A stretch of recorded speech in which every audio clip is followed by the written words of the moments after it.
Here is the latest Higher Summits forecast brought to you by our friends at the Mount Washington Observatory. Weather above treeline in the White Mountains is often wildly different than at our trailheads. Before you hike, check the Higher Summits forecast at mountwashington.org. Weather observers working at the nonprofit Mount Washington Observatory write this elevation-based forecast every morning and afternoon. Search and rescue teams, avalanche experts, and backcountry guides all rely on the Higher Summits forecast to anticipate weather conditions above treeline. You should too. Go to mountwashington.org or text forecast to 603-356-2137.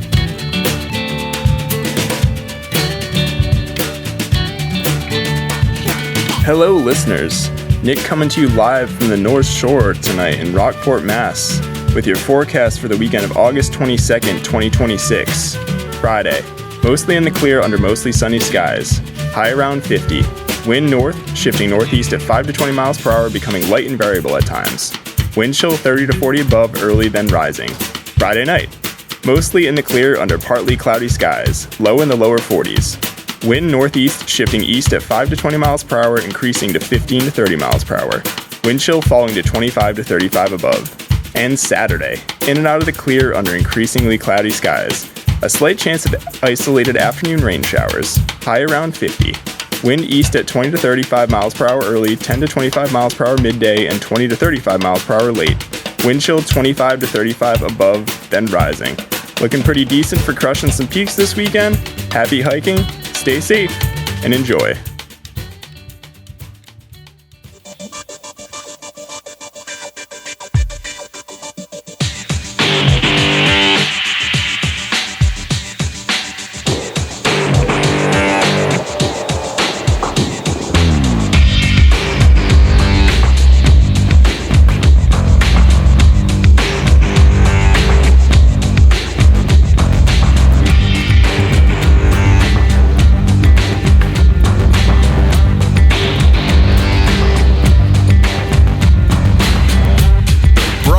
From the Woodpecker Studio in the Live Free or Die state of New Hampshire. Welcome to the Sounds Like a Search and Rescue podcast, where we discuss all things related to hiking and search and rescue in the White Mountains of New Hampshire, occasionally including the counties of Belknap, something like that, and Coos, wait, or is it Cohost County? Whatever. Here are your hosts, Nick and Stomp. All right, Stomp, are we ready? Do you think we can handle this without Mike tonight? Let's go. Let's do this. All right. We got it. Yeah, I think we're pretty good. Oh, yeah. So, yeah, apparently, for everybody else, Mike just goes to Fenway like it seems like every week lately, whether he's at a concert or Red Sox game or what's up with this? Like, he can go to Fenway all the time. Now he's just making us take over the podcast? What's the allure? I mean, what is he doing? Concerts or what's cooking? Yeah, I think Red Sox or yeah, I think it's a mix of. It sounds like he's been going to like some country music concerts, and then he's got Red Sox, and he's been drinking Mai Tais. It sounds like pretty much just. It sounds like he's living a good life. Well, I was going to say when he's not drinking Mai Tais, he's going to Fenway. Yes. Yeah. What's wrong with him? Is this a midlife crisis or what? I don't know. Maybe we need to talk to him or something. But he's been very into Fenway intervention. Lately. Yeah, we'll see. So anyway, so it's us again. Yeah, so it's us again. We have Adrian here. We have better known as A-Bomb Graham with us. So we're excited. Hi. Good to be here. So I did type up a little bit of an intro. We'll see how it holds up to what Mike usually does, but I guess we'll just roll into that. So welcome to episode 243 of the Sounds Like a Search and Rescue podcast. We switch up the co-host lineup yet again with Stomp filling in for Mike tonight. And we're joined by Adrian, probably better known as A-Bomb Graham to many of you, to talk about chasing the grid and his recent adventure on the John Muir Trail. I can't say Muir, apparently. Muir. Muir. There we go. Thank you. I appreciate that. And more. I was out hiking a portion of the AT with our buddy Dave of DaveShits, and I was out pacing my cousin Jay in the final half of the Jigger Johnson this past weekend and the 50 miler. So we'll talk about that. We check in on Dave's progress through the whites. We hear about the current Apostle Point standings, which I'm sure everybody's interested in. We have another search and rescue on Franconia Ridge. We got fires in Rumney, notable hikes. We catch up on recent search and rescue news and more. So wow, I almost said I'm Mike. You hear that? Ooh, that's how many times I've heard this thing. Let's try that again. Cut. Action. Yeah. So I'm Nick. And I'm Stomp. Let's get started. Let's get started!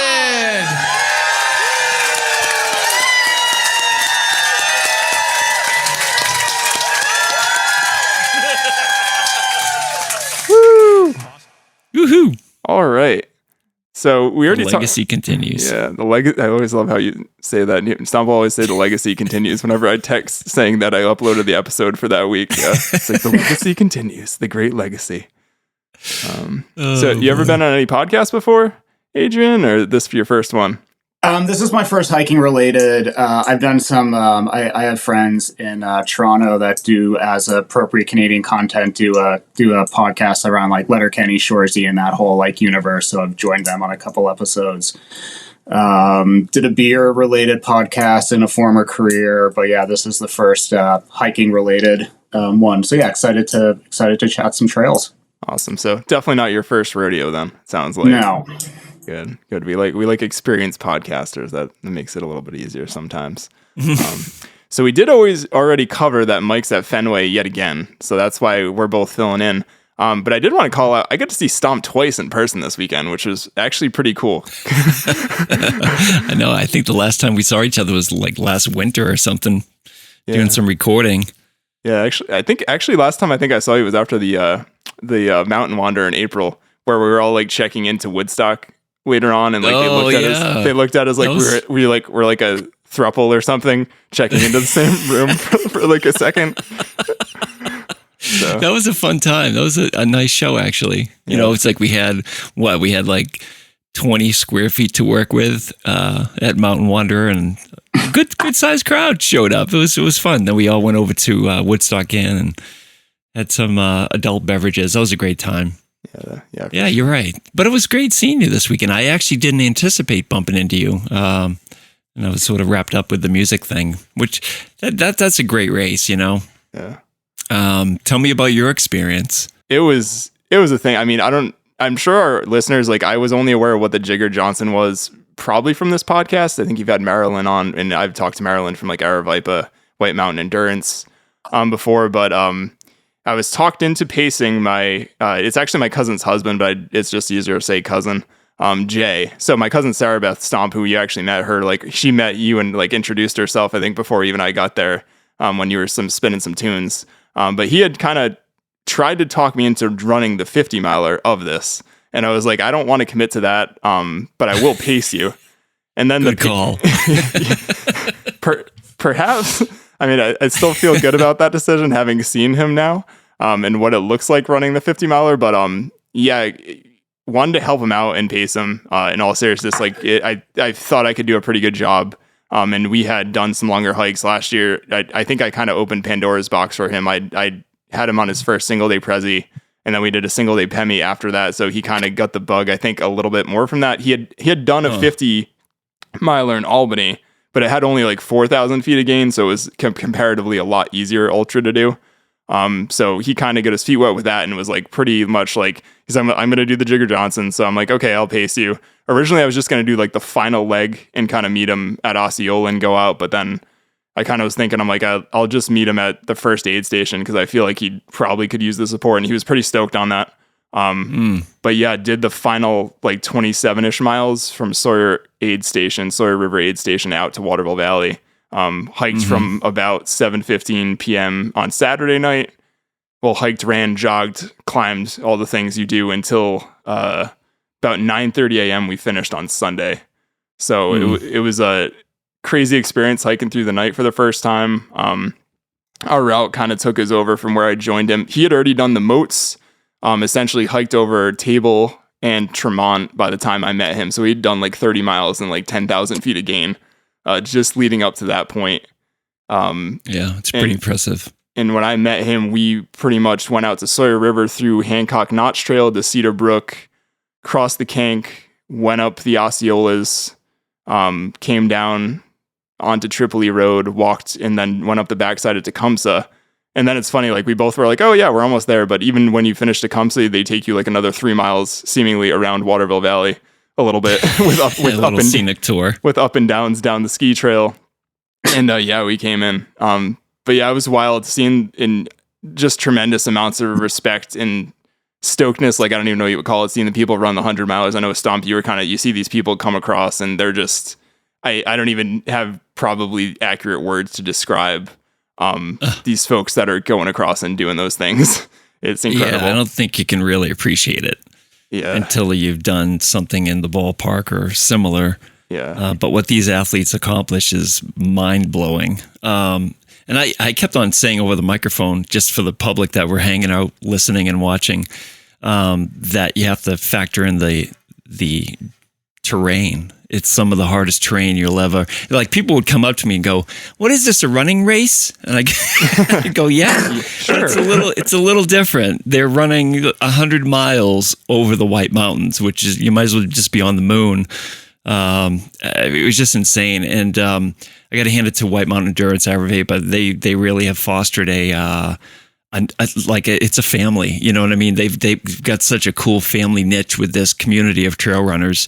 It's beautiful. It's a lot of fun. The runners don't just cross the finish line and go home. They put up their camp chairs and literally hang out all night long, all day long, just waiting for their friends and family and whoever else to come through the finish line. So it's just a really beautiful, fun event to share in.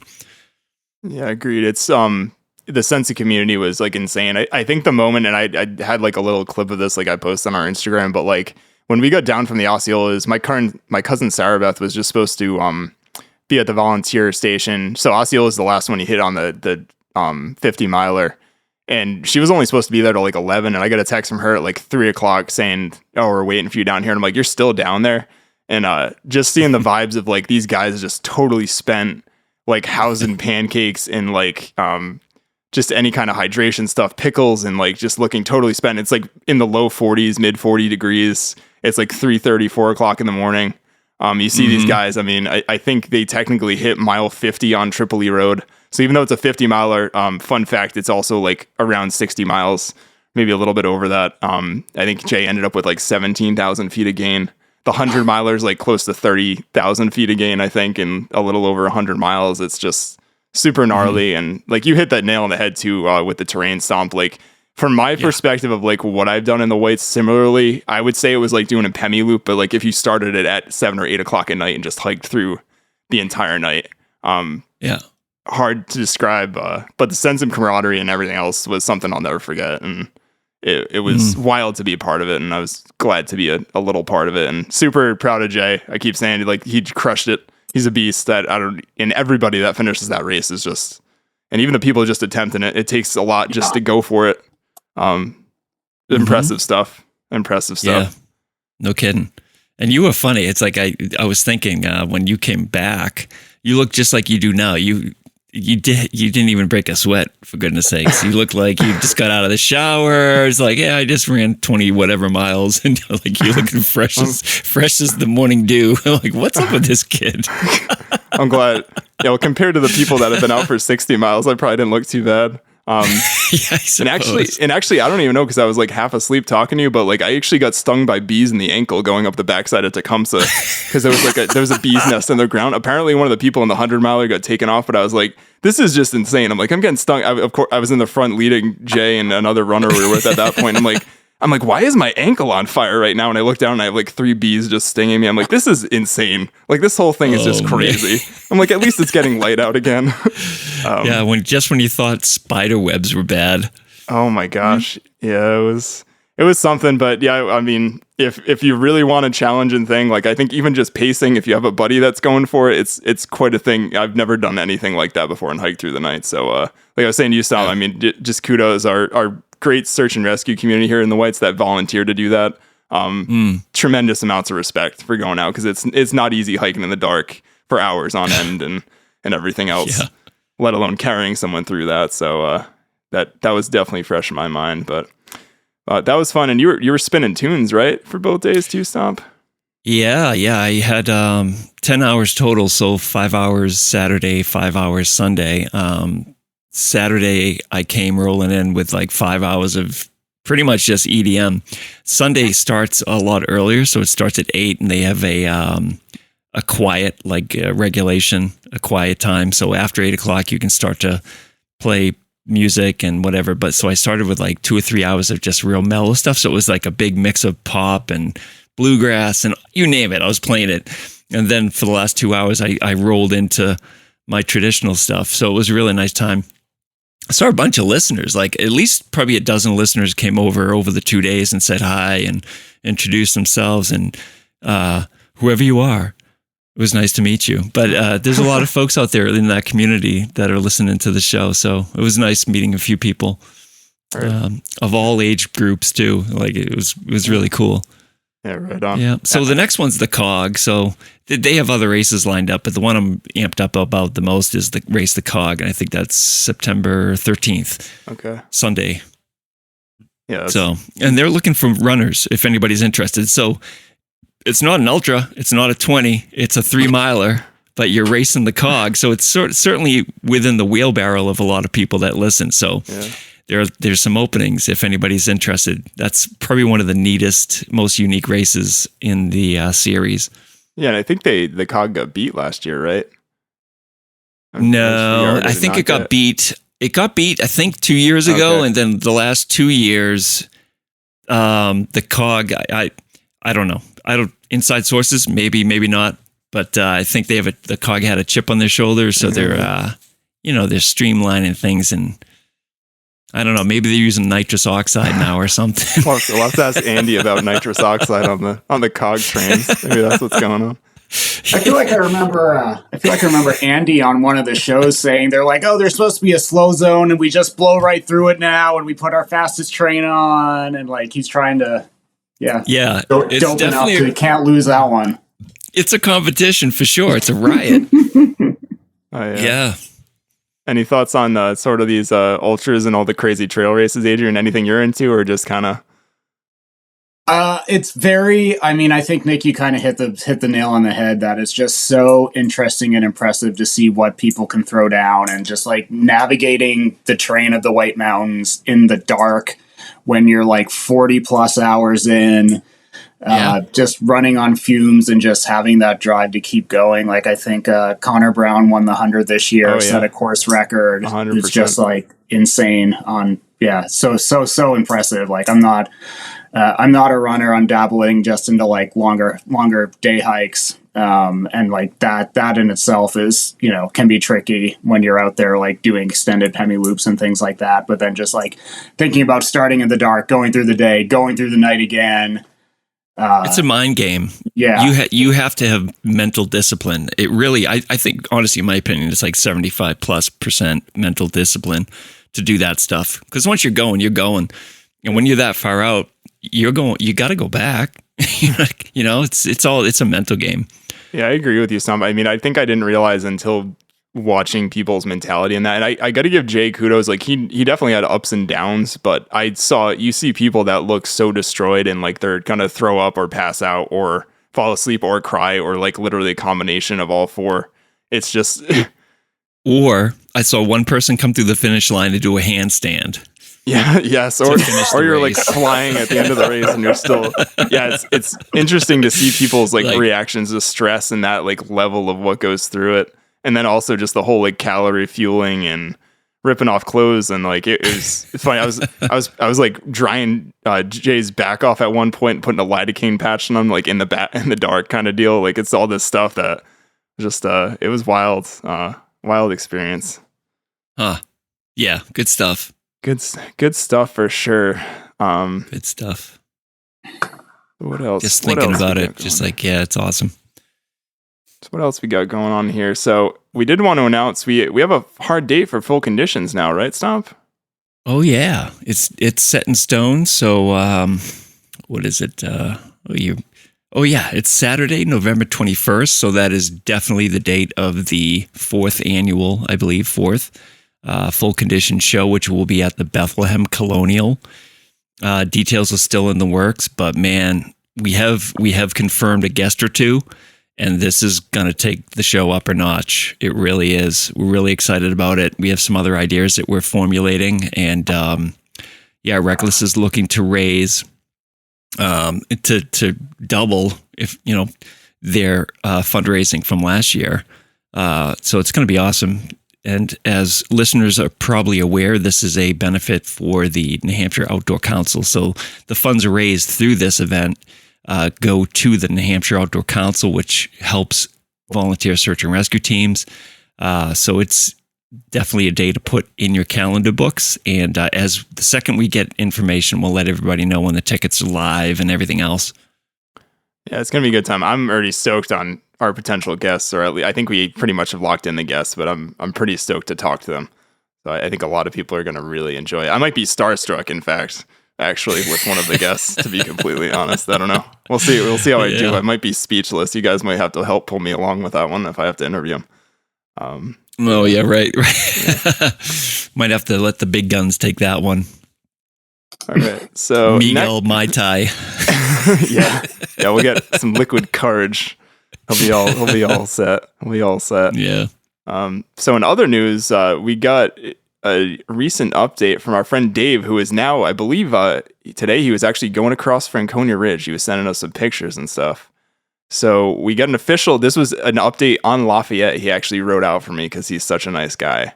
So first, and most importantly, he wanted to call out the current, what he's starting to call the apostle standing. So I think we already talked a little bit about, with Jake and Peter, about him sort of gamifying this whole joining him to hike kind of thing, in terms of almost like a Hogwarts style points kind of system. And he's definitely doing it to make us competitive with joining him on trail. And it's very much working, I have to say. I'll freely admit myself with who can join him when and kind of what's going on. That's really funny. So I don't know what's funny, the fact that he made that up or the fact that it's working to get people to come out and hike with him competitively. So the current apostle standings as of, we'll say Tuesday, August 18th. Jake is in the lead with 2,250 apostle points. Nick is in second. I'm in second with 1,500 points. Peter is in third with 750 points. Paul Lamar is in fourth with 750 points. So I guess technically he's tied for third, I should say. He wanted to call out Mike is at 0 specifically. That was the last name that he gave me. Mike's been hanging at Fenway too much, not hiking with Dave, I guess. I'm sure. That's hilarious. Yeah. Well, wait a minute. Wasn't he just on like the Tri-Pyramids? He could have sacrificed a personal hike day, couldn't he have? So I believe Dave was spending some time in kind of at a cabin he's got up in Vermont somewhere. So he was actually recovering, I think, just trying to kind of lick his wounds a little bit and also probably looking at the weather. So I think maybe when they were up on Sunday, he was either just kind of like, I'm done. He had told me he pretty much was planning on laying in bed and eating ice cream all day, which seemed pretty fair when he hiked that many miles at that point. All right. Well, I can't talk. I mean, I haven't hiked with Dave, but I'm just like, don't ask. I'm just too busy. Yeah. It's just, but that's really hilarious. Sorry, Mike. Last place. Yeah. Sorry. I mean, I'm just saying he didn't call you out in 0 Stomp. He called Mike out. So I don't know what that's true. I don't know what that says there. So here's our update from Mr. Dave.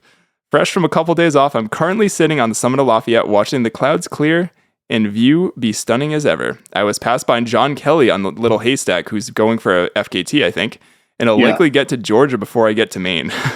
LOL. Looking back, Vermont almost broke me with rain, not many views, and not as fun as I remembered it. Grateful for having company in Vermont. Yeah, right. Yeah, he did the long trail before, but he said he just was not feeling Vermont this time. Grateful for having company in Vermont and New Hampshire with those that were able to join me. Jake, Julie, Peter, Paul, Nick, and Liz. Looking ahead, the daily mileages go down as the elevation goes up.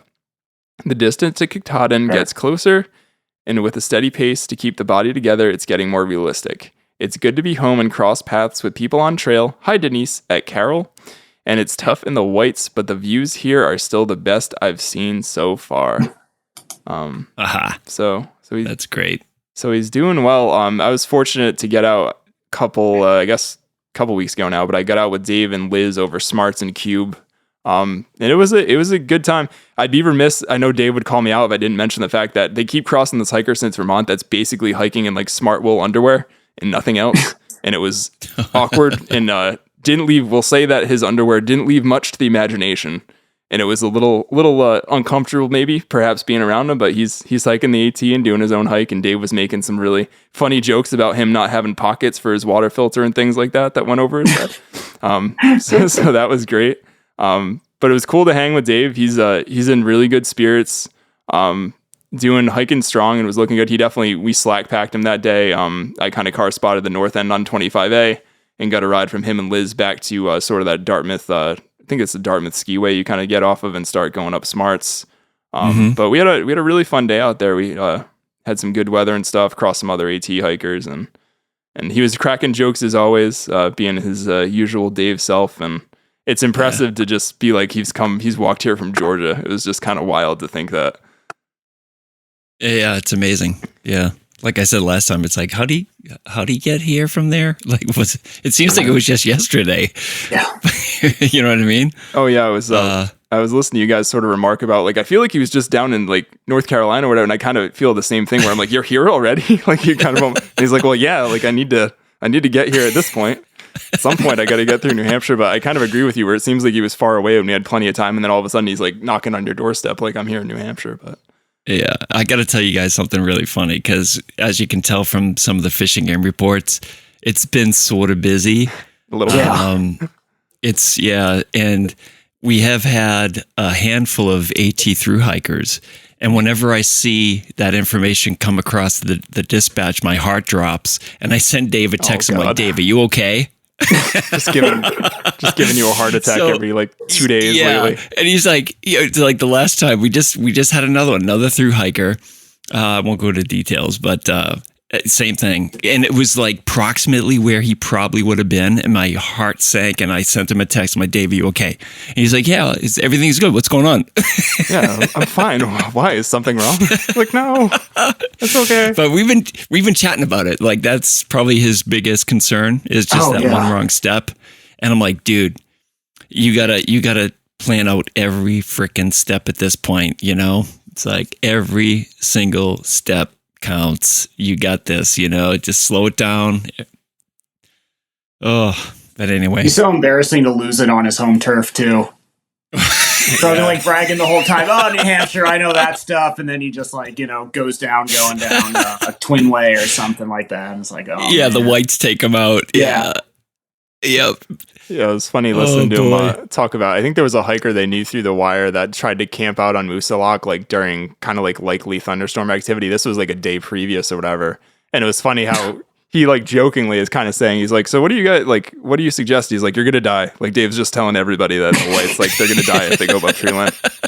Seems like. So he's really spreading the positivity. I did enjoy it. We kind of crossed some guys at the bottom right before we maybe a mile out, I would say, from when we finished coming off Cube. And one of them saw I have like a small NH48 tattoo on my wrist.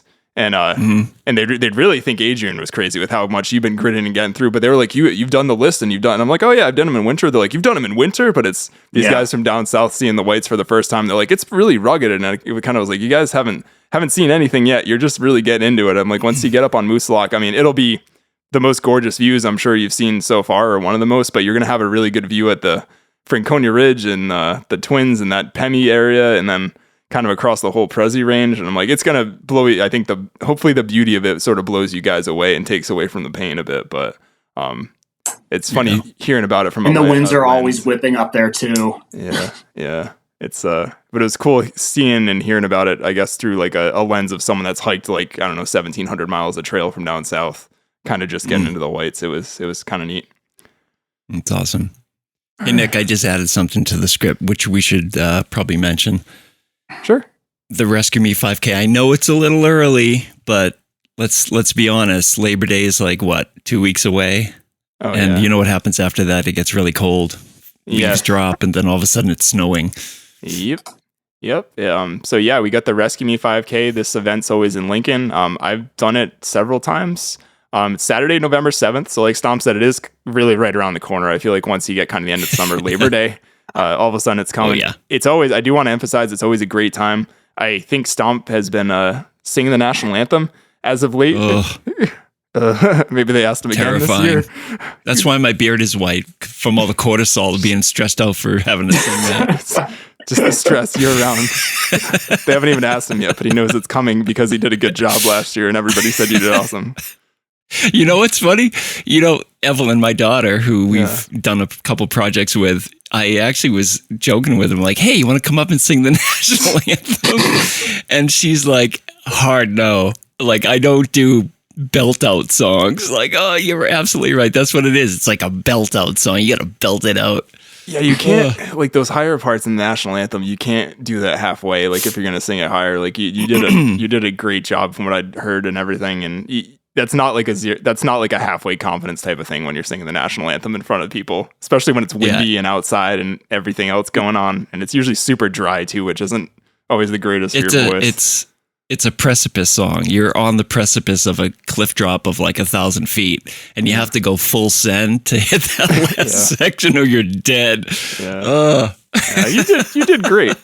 You did great. Yeah, I'm all right. Yeah, I'm sort of in the same ballpark as my daughter. Like, I'm not a belter. I'm more of a mellow vocalist when I have to. Yeah. It's a challenge. I remember Francis Scott Key, right? Yep. Did he write that? No. Who wrote that? I believe it's Francis Scott Key, I think. Yeah. Sounds good job, Frank. Nice job, Frankie. But yeah, back to the race. It's going to be a great time. Yeah. So. Yeah, it's always, it kind of goes on Main Street. Usually it's like notoriously kind of chilly and windy whenever we have it. It seems like, or it's flurrying and snowing. I think a couple of years I did it, but great group of folks running that. Usually there's sort of like an after thing at I think it'll be at base camp now. Not sure what the exact plan is this year, but that's what's been the past few years. And yeah, it's a good time. You don't get to run on Main Street and kind of the back neighborhoods that often. So a lot of fun. And I'm sure we'll link it here in the show notes if anybody's interested. And then next up we got, it looks like a couple more hikers were recently rescued on Mount Lafayette. So this is definitely not something uncommon.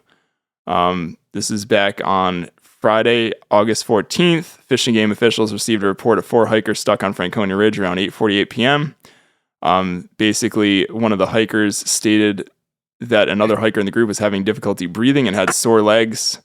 Conservation officers called the hikers to gather more information and learned that the group did not have lights, were low on water and food, and were not properly dressed for conditions.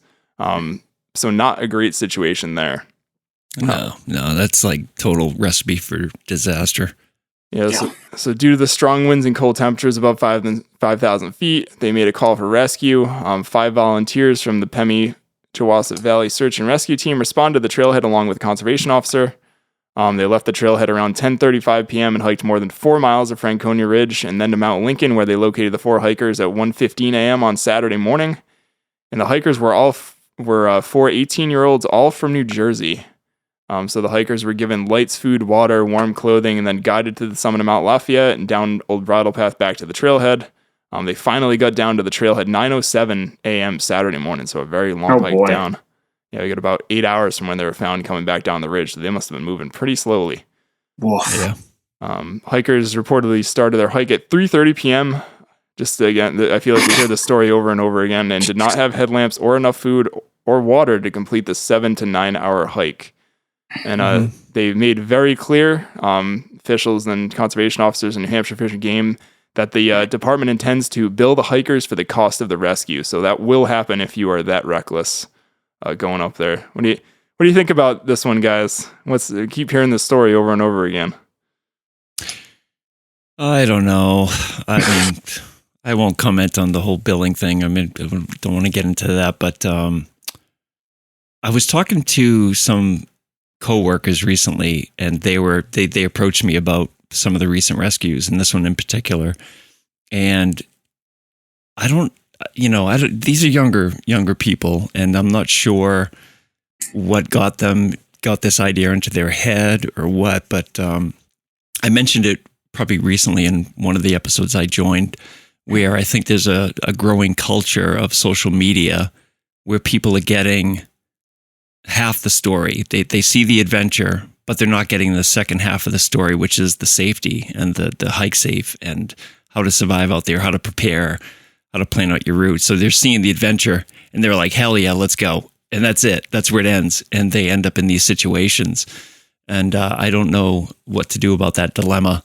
But I do think it's something that needs to be focused on, you know. I don't know how you do that, but yeah, it's tough. And I appreciate though too. It's like, it's funny. I would call you specifically, Adrian, for not for like recklessness or anything, but I appreciate on Instagram. I feel like when you're hiking and you have a rough day, like you're very honest about it.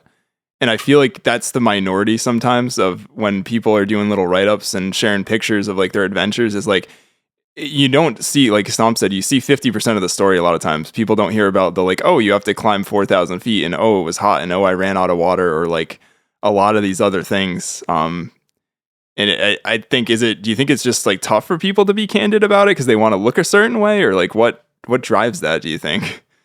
I think that's probably part of it. I know it seems like a popular thing on social media right now is for people to rag on all trails, and it's like, oh, it's like sends you in the wrong directions, or I don't know. I think it's just popular to rag on all trails. But I mean, it's a tool. Like I use it, I track with it, I can find stuff in the areas. But you also tool that with the White Mountains Guide. You tool that with having a Hike Safes card. You tool that with like looking at four different weather sources and checking New England trail conditions in the winter. And it's just like, it's a tool. And yeah, I think like Franconia Ridge in the White Mountains, which I think we've talked about here, like gets more people than Yellowstone. I guess more visitors than Yosemite because it's just so easy to get up here in Boston. And like Franconia Ridge is always touted as like, oh, one of the 10 top hikes in the world to do before you die. And people come up and have a hard time, like leave Boston at 10 and like probably have some beers and then are hitting the trail at 3:00. And it's like, oh, I can just do this little 9-mile loop. And I saw some cool stuff on Instagram about it. And I don't know. It's just like you were saying, it's like every time it seems like there's a rescue on Franconia, it's like no headlamp, no water or little water, left at 3:00. Just like, I know there's volunteers at the trailheads, but it's still, if people think they're going to do it, they're going to do it. And like you were saying, I don't know how you break that. Yeah, I mean, I try to give a little bit of benefit of the doubt of like people don't know what they don't know, but I definitely have seen the thing kind of you've talked about, Adrian, where you hit like people say like, oh, all trails lies and stuff, but it's like I don't know how to do a better job too. Like even like you're saying, Stomp, just getting the word out about like the white, like you mentioned, all great resources. Like there's the White Mountain Guide, there's the hiking the 4,000 footers book of the White Mountains that Steve Smith and Dickerman put together. Like there's all these fantastic resources, but it just seems like for whatever reason, I feel old saying this, but like the younger generations just aren't getting through where even like when I had started hiking with Ash, Facebook wasn't as much of a thing. Like these 4,000 footer groups didn't really exist. And like I read most of the guide and was looking on like views from the top forum about these information and like looking at maps. So I don't know. Yeah, it's great that I think I would never want to deny people and their opportunity to see the whites because I think there's just endless amounts of like benefits to hiking and getting out there and what it can do for your confidence and anxiety and self-esteem. And there's so many studies on like how this improves like quality of life and can really help people out. But I don't know how to get through to like, you got to be prepared. And it's the accessibility. I think of that trail is just makes it so tough. So tough. I don't know. I think you have to embrace the whole social media thing and dive into it, but change it. So for instance, if Slasher posts a video of somebody, Mike hiking the Tri-Pyramids, you can incorporate that information into those videos and guaranteed it's going to get shared and trickle into this culture eventually, or to some degree. I think more people have to start incorporating the safety aspect of their adventures. And I think over time, it'll make an impact. Yeah. Well said. Yeah, that's something even I did do better. I mean, I think Mike's Huntington review video, like we talked about, that went like pseudo viral, I would say, probably because of the timing, but he did do a good job of explaining the pitches and sort of like, hey, like this is what it is. This is perspective. And I think he did a really good unbiased perspective, factual sort of perspective on that trail. So definitely something we'll get. I mean, the real terrifying ones are the backcountry winter, skiers. Like you get last winter, we were watching all these seemingly beginners tackling some of the biggest, most inappropriate slides, like flume slide, looking for a backcountry run, and you literally need like so much snow to do flume slide. It's just a boulder field, and they were just trying to tackle it, and they would just ski for 20 feet and then realize that this was a really bad idea. But it's that type of stuff that we're seeing out there, and it's getting crazy. Yeah, for sure. Yeah, but it's an interesting topic for sure. All right, so next up, I believe you threw this one in Stomp, or maybe Mike had worked on, but you told us about it. Oh, you did very nice bullet points. I enjoyed your little emojis and bullet points in here. But you want to talk about? We had a fire over in Rumney, right? Yeah. So wild. This is yeah. What's your take on it, A-Bomb? What is there's like couple acres, and it's like we don't think of we think that we're so moist here in the Northeast, and we just don't get fires, but we do. Yeah, it's something to think about for sure. This started on the 14th. So the reason I mention it in the pod is because this is a hiking trail. It's right behind it. You have Rattlesnake Mountain. So there are a number of trails that go up to the summit, which is the top out for the climbers. So this is a premier, like world-class climbing location. And on the 14th, near the summit, there were reports of a fire, and it grew to like 30 acres, apparently. 18 acres up from roughly 2 acres initially. Yeah, so you're right. And I have the latest update. It was going on for several days here. So latest update as of the 18th, it's 100% contained, which is fantastic news.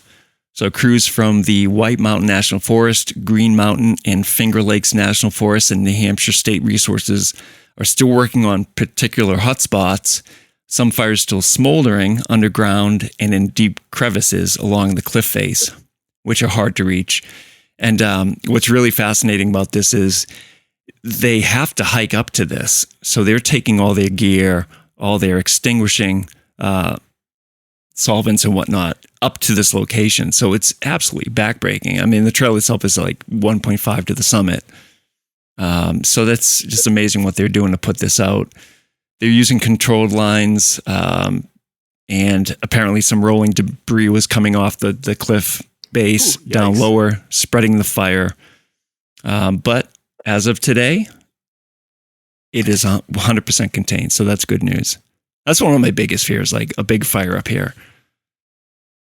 Yeah, I mean, you get all that pine and different stuff like that. It seems like it could go up quickly, but I kind of agree. It's like, I think people don't always think about fires up here, but it seems like every year we get sort of a small breakout. I always am reminded of the one I've hiked through up there, but like Centennial Trail on the side of Mount Hayes has like a pretty big area. Oh, yeah, there's a small burn scar there. Yeah, you got you got that one. I know there's been a couple. It seems like there's been a few sort of in like that Arethusa Falls, like Crawford Notch area over the past few years for whatever reason, where they've had some burns and stuff. But you gotta be careful out there. Do we know what caused this? It's still under investigation. Okay. Yeah.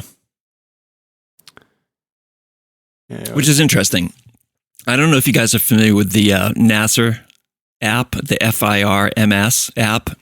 No. I'm not sure exactly what that stands for, but it shows you worldwide heat signatures. So if you're really curious as to what's going on in like the Strait of Hormuz, you can go check it out and see where the heat signatures are. But New Hampshire, literally, it has nothing. And then, you can see this little spot for Rumney. It's fascinating. But, despite the drought reports that New Hampshire has been struggling with for an extended period of time, New Hampshire's been pretty clean for fires and outbreaks and whatnot. But yeah, check out Firms. It's really cool. But yeah, we don't know what started it. We'll find out, apparently, at some point, I'm sure. Then it looks like we had another fire this was Round Top Mountain. I wasn't familiar with this one. Yeah, it's if you could read that. I can't open that link for some reason, but I think it's near Cardigan. Absolutely. So we have 4:54 p.m. on Saturday, August 15th. Bristol Fire Department was dispatched by Lakes Region Mutual Fire Aid for an outdoor smoke investigation in the area of New Chester Mountain Road and Round Top Mountain. The call came in from Cardigan Mountain Fire Tower in Alexandria and was cross-referenced with the Green Mountain Fire Tower in Effingham. Units responded to the area of Slim Baker Lodge, and from there, members noted an area of smoke that appeared to be on the southwest peak of Round Top. Staging for apparatus and personnel was relocated to a cell phone toward the end of Chestnut Street. And yeah, like you mentioned, Stomp here, I wouldn't even think that, but them carrying all their gear in here. But they say responders hiked in on foot with forestry tools, and a drone was actually used to assist in guiding the initial responders to the blaze. So after a short hike on steep terrain, an area roughly half an acre in size was located burning, and the fire was spreading fairly slowly, despite constant wind from the north. So this one was actually determined to be an act of nature, so they think lightning actually lit this one up. And they just have some sort of photos here of the actual burn. They mentioned that Bristol Fire Department responded with total of 9 personnel, and it looks like about 5 different units on their side as far as vehicles. And they said that the fire department will return in the morning. So this was 2 days ago to just make sure that they put the blaze out. So yeah, we got another one over there, kind of showing some pictures of the charred woods and whatnot, and seeing smoke. I feel like too, it's almost one of those things that catches you by surprise if you just see smoke coming up out of the woods and the mountains like that, because we're just not really used to that. Like that one, I would think is like a campfire out of control kind of thing. Yeah. Like what's going just on? the other day I was driving by Lower Campton here, and I saw a massive blaze going up, smoke, and I drive by and I'm like, oh, it was just the Mad River Coffee Shop. You've been reading too many fire stories. I guess we're okay. It's just Mad River Coffee Shop. Where it smells just like coffee. It smells just like coffee beans. Oh yeah, dark Luna roast. That's funny. Right. But I added some tips. It's been a while since we reviewed the lightning tips. You want to run through those, or you want me to cover them? Yeah, you can cover them. I'll let you lead the charge on it. Yeah, I mean, it's just a couple of things that hikers should be considering and aware of when they're stuck or potentially could be in a lightning storm. So prevention obviously is the number one thing. Just make sure you know the forecast so you're not putting yourself out there for an afternoon thunderstorm, lightning storm, especially this time of the year. If thunder's audible, too late. You're already in range, so get the hell out of there. If you are unable to do that, you want to seek better ground if you're exposed. So try to descend off of any high points, any summits, ridges, anything like that. Aim for lower elevation, uniform forest cover, not isolated tall trees for sure. Avoid water, metal objects, poles, frames. That could include things you're carrying that are metal, of course. Shelters, if they're available, are probably the best bet. Anything with hardtop metal, and they exist. Like, for instance, let's talk about the Wildcats. You have a building there. You have the top of the ski lift. You've got a small little water pump building. So there are options in some select tiny locations. Tents, picnic shelters offer no real protection. Let's see what else here. If caught outdoors with no better option, get as low as possible in a depression or among shorter trees. If you're with a group of people, try to spread those people out. Don't create a giant target. Crouch low with feet together on a pack if possible to minimize ground contact. And do not lie flat. That's sort of interesting. Yeah. Wait it out. Stay put until at least 30 minutes until you hear the last thunder. Interesting. So there's a couple tips there for you.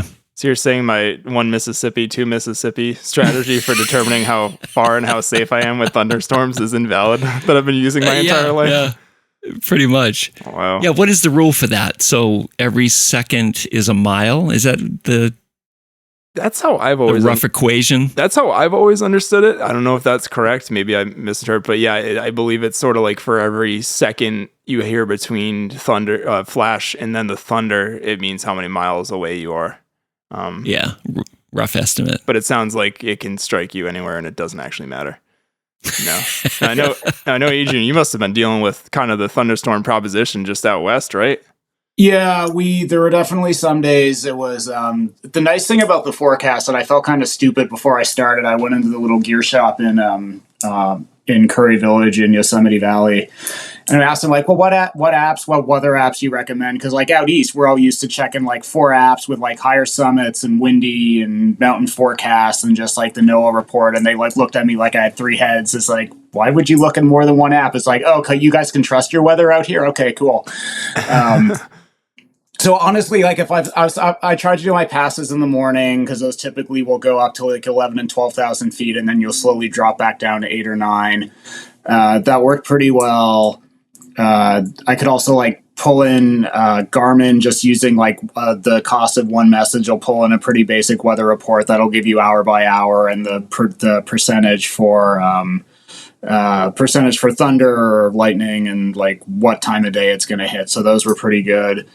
And yeah, there was like one day going into my second last day that there's like a storm ahead of us, a storm behind us, and me and a couple other people just kind of like stood in a clearing and just like kind of tried to get a gauge of which way the clouds were going. Realized one was going to pass below us and one was going to pass above us, and they did tend to try to stick towards like the higher peaks and the higher passes. So like you'd see stuff at like one pass and another, and you'd be fine in between. So it's a lot easier out west though, because they tend to happen in the afternoon. You can see the skies getting darker because you can actually see the sky. You have visibility where out east it's like they happen overnight. They'll happen at 10 in the morning. Like you might not even see one because you're in the trees all the time. So I just tried to stay low in the afternoon and wait it out and some trees if it seemed like something was coming. Cool. So basically they're like, why is this guy so paranoid about the weather out here? He's like, it's thunderstorms same time every day. That's all you got to be concerned about. Yeah. That's funny. Cool. Well, I think it's always good to kind of revisit that lightning awareness. Fortunately, have you guys ever been sort of stuck above tree line in like a gnarly thunderstorm before? Yeah. No. Yeah. Okay. Well, no, I haven't. I wasn't bold enough to venture up if I thought it was going to be bad. Right. I've recounted this before in the pod, but Alexandria, Mrs. Stomp, and I were doing the Wildcats, and Mike was in Waterville. I want to say he was maybe even on Tri-Pyramids. Okay. And I was in the lead coming up the southernmost Wildcat. And I look to my left, looking east, and I see this black cloud of Mordor coming in direction. And pretty much simultaneously, I get a text from Mike saying, hey, something big's coming your way. So like the good husband I am, I keep my mouth shut because I don't want to panic her. And we're like maybe 0.3 of a mile to the top of the ski lift. So I'm like, okay, we can do this. We can get there. And after the fact, she knew something was wrong. Talking about it after the fact, but we got to the summit and you could see this black cloud coming in, and it got closer and closer. All of a sudden it's on top of Mount Washington. So there's a little ski patrol hut at the top. And I was looking under, like there's a couple steps, and then like a boardwalk, a little deck, and then it goes into the ski hut. I'm looking under that. There's leftover wood. There's leftover like paneling. So I'm thinking, okay, that worst case scenario, that'll be the best place to go. We'll just go under there and hide for a bit. So I start moving things around, and it gets closer and closer. And then we had literally a moment to relax and look at this thing, and before we decided what to do. Going under the ski lift wasn't really an option because it was just so exposed. I suppose that would have worked, but we would have been soaked, and we had a long day ahead. Last second, we fiddled with the door of this little tin, like it was literally a tin shack that was covering some of the water piping, and it was open. So we huddled inside this metal shack, which I suppose had its own grounding, which may have been dangerous to a point, but we were in there, and it hit us so hard, and it was hailing, lasted for about 10 minutes. I used one of my ski poles to lock the door shut because the wind was literally like vacuuming the door open.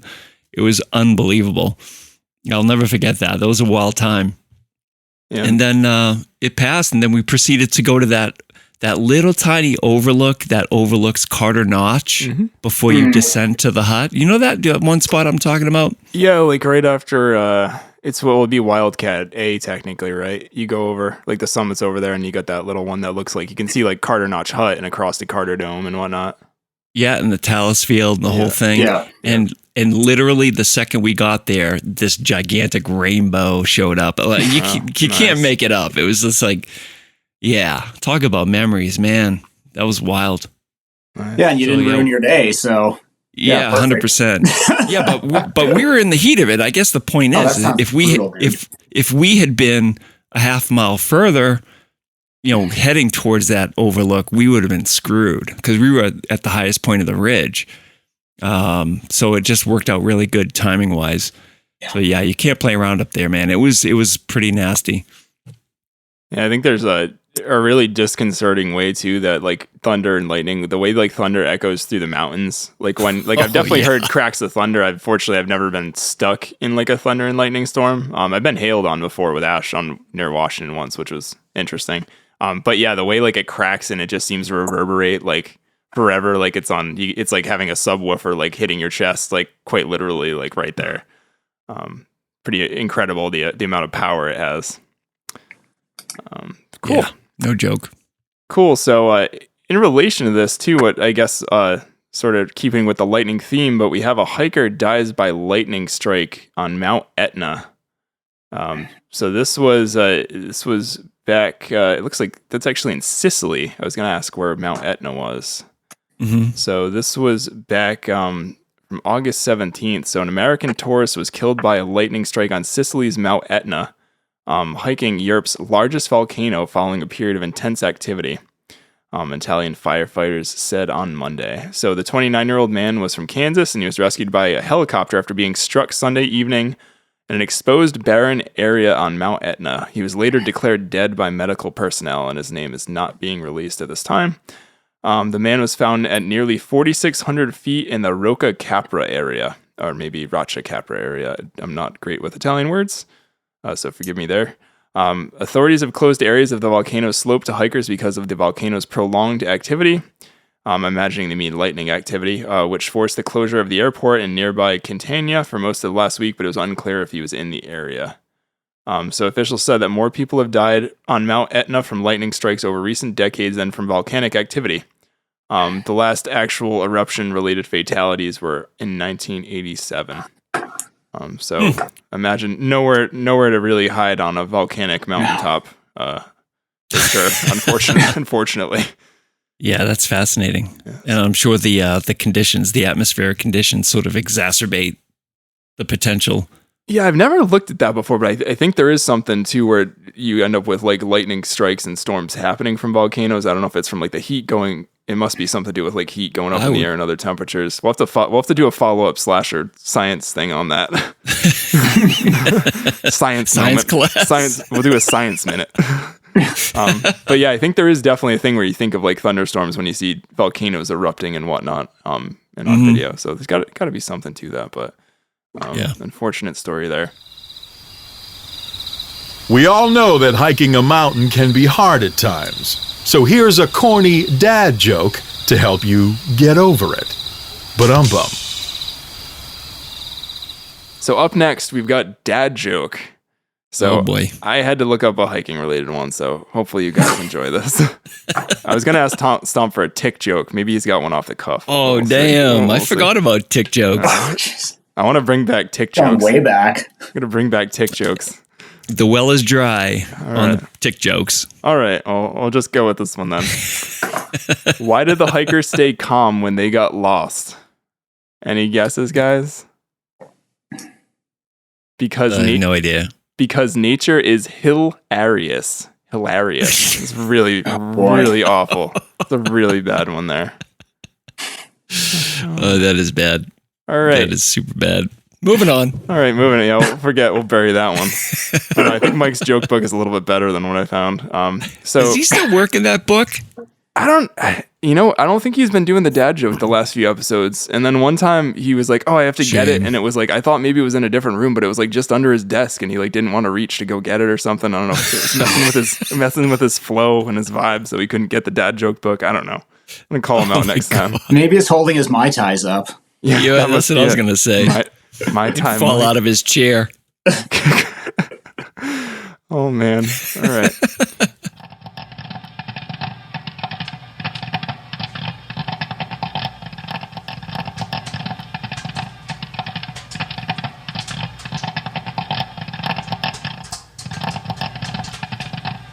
Hey, what's that sound? It must be time for the pop culture segment with Mike and Stomp. Pop culture talk. You guys been watching anything good? I feel like Stomp's always checking out. He's always like our pop culture finger on the pulse person. Oh my God. You guys will appreciate this. Last night, I was sitting on the couch waiting for calls, of course. That's what I do. Yeah. And I was watching The Godfather. I broke open The Godfather. Ooh. Have you guys seen that? A while ago. Yeah. Yes. A while ago. Okay, so I saw it once a long time ago, but I was half paying attention. So this time I gave it my full attention. It was fantastic. It was great. Yeah, Marlon Brando, Pacino. I mean, it was really good. So I'm moving my way into Godfather Part 2. Cool. Michael Corleone. Hey. Cool. Yeah, I'll have to go back and watch it. I haven't seen that in a super long time. I feel like Goodfellas was one that I watched a bunch as far as those like mob vein movies. I always loved the movie Casino too. I feel like I've seen that great many times. That genre is fantastic. Yeah. But this one is really special though because they really captured the vibe. And of course it's an older film, but it just looks warmer. It doesn't look digital. It looks like it was made on actual film. And the acting is really just phenomenal. So good stuff. Cool. How about you, Adrian? Are you into movies, shows, anything in your house there? I just started watching season 4 of Reacher, Okay. which it's an interesting thing. It's just based on like each season. It's a Amazon Prime show, and just looking at like one of Lee Child's, like one of her different books around this like former military, badass. And it's one of those things that's nice to just put on and kind of like zone out, and there's like things blowing up and like smart ass comments and random fighting and stupid jokes, and it's a good way to kill some time. Background stuff. We do that all the time. My wife and I would just just put it on. What the hell? Right on. And my wife's got me into, so I was really persistent that, because I think it's the second or third time she's gone through ER. I'm like, we're gonna watch it to the end and we're gonna do it. So we're like past the bulk of the popular, I guess, part of the series, but I'm like, we're still going to do it. And then the other night, finally, we started watching The Pit, which has Noah Wiley in it. That's from ER. And we're kind of hooked on that. And I've heard really good things about the show, and it's definitely lived up to the hype so far. I've heard it just gets better and better. Sort of the main thing is it's like a 24-hour sort of, each episode's like an hour, almost like real time of things happening. And it's been good. It's shot like super well. The cinematography, I think, is really well done in it. And I guess from what I've read and heard from a lot of people in the fields, it's fairly accurate in terms of the vibe that it sort of tries to nail down. It's definitely not as like warm and fuzzy as, not that ER is like that all the time, but it's definitely a little bit rougher around the edges. But yeah, we're enjoying it so far. So That's cool. all right. I don't know. Yeah. I have a hard time with those shows. Yeah, it's probably a little bit different kind of thing. Yeah, I'm curious. Well, I mean, yeah, being in healthcare, it's like, oh my God, I don't want to watch this. I just left this. Yeah, I'm curious. They're doing that wrong. You wouldn't do it that way. All the symptoms wouldn't work together, and he should be unconscious, and that takes like 2 weeks to show up. But yeah, they filled it down in an hour and a half. Yeah, it's too funny. All right, so moving right along, we got get your free stickers. You can get your free stickers, slasher stickers. We got a fresh order, I believe. Stomp dropped them off, so they're like hot off the press. But the Mountain Wanderer in Lincoln, we got Spinner's Pizza Parlor in Andover, Mass. So you can go get your stickers there. You can get your slasher swag at our bonfire shop. So you can choose between our super popular hoodies, classic V-neck tees, and more. The color selection is great, and they're priced to move. Help spread the word about Slash and represent today. I want to call it that my wife was wearing a Slasher t-shirt, and I think Stomp, you called her out when she was walking by with it just by happenstance this weekend. That's like one of her sort of comfy shirts. And that shirt also worked fairly well for maternity wear. If you're expecting, or if you're in the ball house, Slasher has you covered. The shirts are super comfy, those nice tie-dye shirts, and it is getting a little chilly out. So the hoodie season will be here. Maybe not as much down here, but it was pretty nippy up in New Hampshire this past week, and it was in like the 40s. So definite hoodie weather, if not puffy weather, kind of coming at you.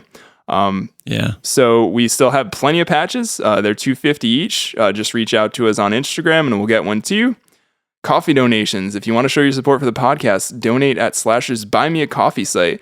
Donations help pay for web hosting, distribution, live events, perhaps beach balls, I'm being told, based on planning. And Mai Tais. And Mai Tais. You got to feed Mike's Mai Tai addiction that he has going on every time he goes to Fenway every week. And we do to remind you that you can consider becoming a monthly supporter. You tick a small box, and it makes us very happy as you give us a regular donation, and you'll officially be a Slasher Senator, and we really do very much in all seriousness appreciate those donations, so thank you, everybody. Yeah, you bet. All right, so up next we got... Oh, sorry, Stomp. By the way, I didn't want to get fired as a DJ, but I definitely called out your wife for wearing that shirt. I was like, hey, nice shirt. that's harm, fantastic. No foul, right? We're all good. You know her. It's less. It might have been weirder for people that didn't know that you didn't know her. And yeah, exactly. You're like, what's that creepy DJ? We can't have him back again. Nice shirt. Oh, hey, nice shirt. Oh, man. That's fantastic.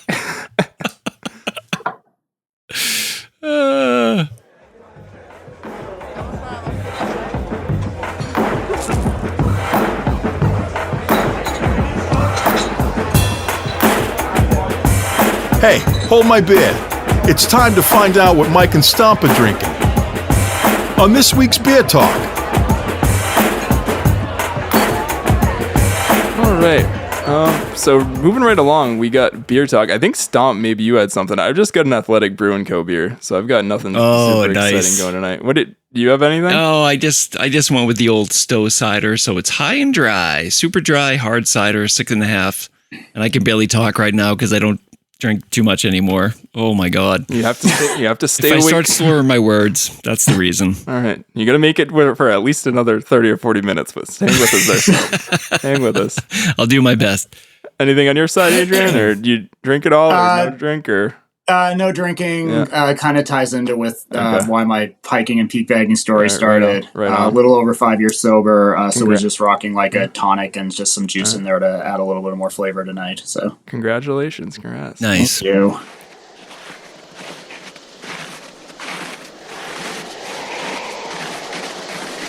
I knew we should have gone left back there.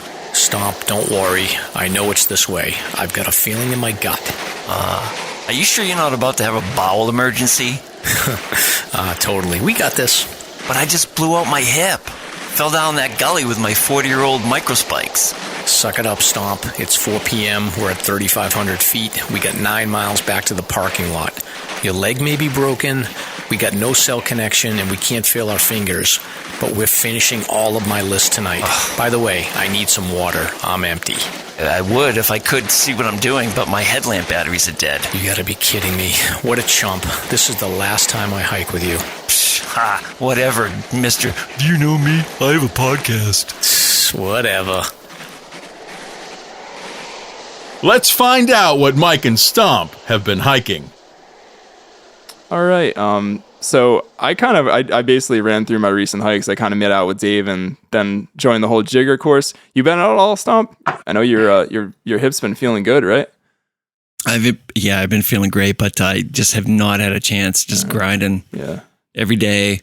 I'm thinking tomorrow I'm in the North Haverhill area, so I'm going to tackle Black Mountain, Lime Kiln, after work, and come back on the couch and watch Godfather Part 2. Sounds like a solid day. I'm jealous. Good recovery. Yeah, Black Mountain. Yeah, that's my recovery. Black Mountain's cool though. Well, they're 3.5 hour movies. So yeah, you got a good amount of time in there. A couple ciders, you'll be all set. Yeah, I could just lay on the couch, not move, comatose, and just recover. There you go. Yeah, those lime kilns are super cool. They're way bigger than I thought they were. Like, I've only been by that way once, but it's a cool thing to check out. Yeah, it's a tough trail too. It's like like a mile, 60-degree angle, straight up. Yeah, it goes up for sure. There's also I want to say there's a really neat, it might be red pine grove there that's not very common yet. Good, I'm nailing it. Stomp's nodding yes, but that's not as commonly seen in the Whites, and there's a very pretty red pine grove as you're heading up there. Yep, super open woods, big tall trees. It's gorgeous. Yeah, and then you got views of like Moosilauke, probably the most prominent thing over there, and then you got Blueberry nearby, which is now mostly viewless. And I love that whole area, like with the Connecticut River Valley to your west too. It's really pretty. It's gorgeous. Farmland. Yeah. I find that it's really endearing. It's like I do a day over at Grafton County nursing home, and it's all family, and it's all like just really beautiful people, farming community. Everybody knows each other. Like literally everybody knows each other. It's a very different vibe for what I'm familiar with here in New Hampshire and central New Hampshire and the Whites. It's awesome. Great time. Cool. You been up to anything, Adrian, recently? Let's see. Last Friday I did a Grafton loop, and I realized I didn't do it with a pool noodle, so it's not that exciting. Goals. You got goals. But it was the 5-year anniversary of me bagging Old Spec, which was my first 4K, and kind of like opened the floodgates to, what the last 5 years has been for me. Old Spec was my first winter hike, and Grafton Loop, I did it as a 2-day backpack, which was my first overnight. So it seemed like a good, wanted to take a stab at doing that as a single day. So it came in a little over 14 hours. And like you guys were saying, it was chilly. Like it was like 40s in the morning. Like the car kept, windshield kept like fogging over on the drive over. I stayed over in a little hotel B&B in Rumney, and just like it's so funny. Like coming down from Puzzle, and at that point you're little. I went clockwise, started from the AT lot, so went up over the ball pates in dark wind and in the clouds. So that was some fun navigating over those like exposed rock ledges and just like checking the phone every once in a while. It's like, nope, okay. Head right a little bit, but coming down Puzzle a little after, it was a little before 11, so I'm about halfway done, and 2 women are just kind of starting their hike. It was like maybe like a quarter mile from the trailhead, and they're like, "Wow, you're coming down already?" And like, "Oh yeah, I actually started at the other lot, and I'm doing a single loop," and they're just like dumbfounded, like jaws like hitting the floor, and it's like, yeah, it's fun. I mean, it gets so quiet back there too. It's just like, it's super cool, and would definitely recommend as like an alternative as like a 2 or 3 day backpack instead of like a Pemi loop. Like just get into Grafton Notch. The train's not quite as rough as the Pemi, so it's a good alternative.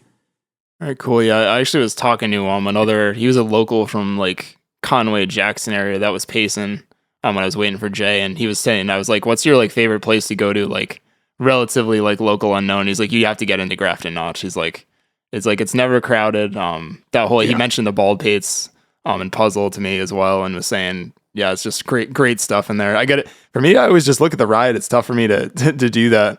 It's it's just kind of look at that compared to what I can do. But I'll have to make a point of finally getting up there, maybe within like the next year or so, and checking out some stuff. I think there's some like family friendly type hikes too, like smaller mountains up there that would be conducive maybe to bringing the kiddos up. Well. I think there's like some like moose caves and like little like, quarter mile hike-ins to see like waterfalls and features and stuff like that. I normally just was going over for Old Spec, but like Puzzles are great. There's also a Table Rock, which is a little spur off the AT if you're on the east side of 26, going AT Nobo, which is like a nice little overlook. It's only like a couple thousand, like maybe 1,000 feet up or so, but nice view like straight down the notch. Awesome. And any future plans for you guys getting out anywhere? Yeah. No, just waiting for Dave to get his Vision Quest over with. Yeah, so we can do Lost Past. Lost Past. I don't know. It's like he's trying to be the big cheese, like doing this whole hiking thing for months and months and months. With like, I'm over it. Like, come on, Dave, give me a break. It was. So when he settles down, I'll try to nail him down to something modest. It was funny when I was on. It was. I mean, I've hiked with Dave. I think maybe just once or a couple times. But the one that we did do was like around. We did like Randolph and stuff, and we did like one bushwhack kind of out there, a short one to the peak. But I was kind of funny. I was like, for how much he bushwhacks, I'm like, is it weird for you to like just be following the trail? And he was kind of like, yeah, I'm done with following. Like I'm not done with following trails because I want to finish. But he's like, I'm ready to like go bushwhack again. He's like, I think he'll be chilling. I bet by like winter he's gonna be getting itchy, and he's gonna be out wanting 100%. To bushwhack some stuff. Yeah, I can't wait. So anything for you, Adrian? Any plans coming up? I'm off this weekend. Going to head on to Philly, see my first Rush show in 11 years or so. Sick. Oh my God. Sick.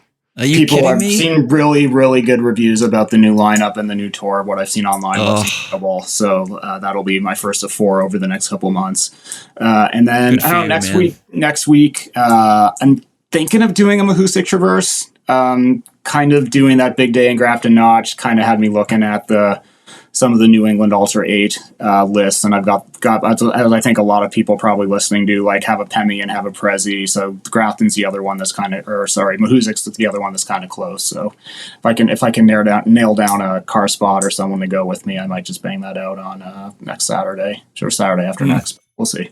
Sick. That one's supposed to be a gnarly thing from what I've heard. Just the terrain and the up and downs and the ladders and all that stuff. I've done the terrain before. I've kind of done it as a yo-yo over 3 days, but only went through the notch once because you can kind of bypass it and come back in, like do a little road walk and come back in where Spec Pond is.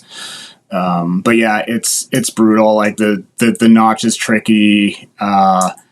Coming down off of like Goose Eye and then going up like Success, there's some really nasty sections on the AT there, just like right around where the Maine New Hampshire border are.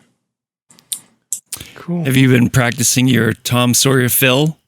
Oh yeah, you gotta go solo. You've got to get those air drums down.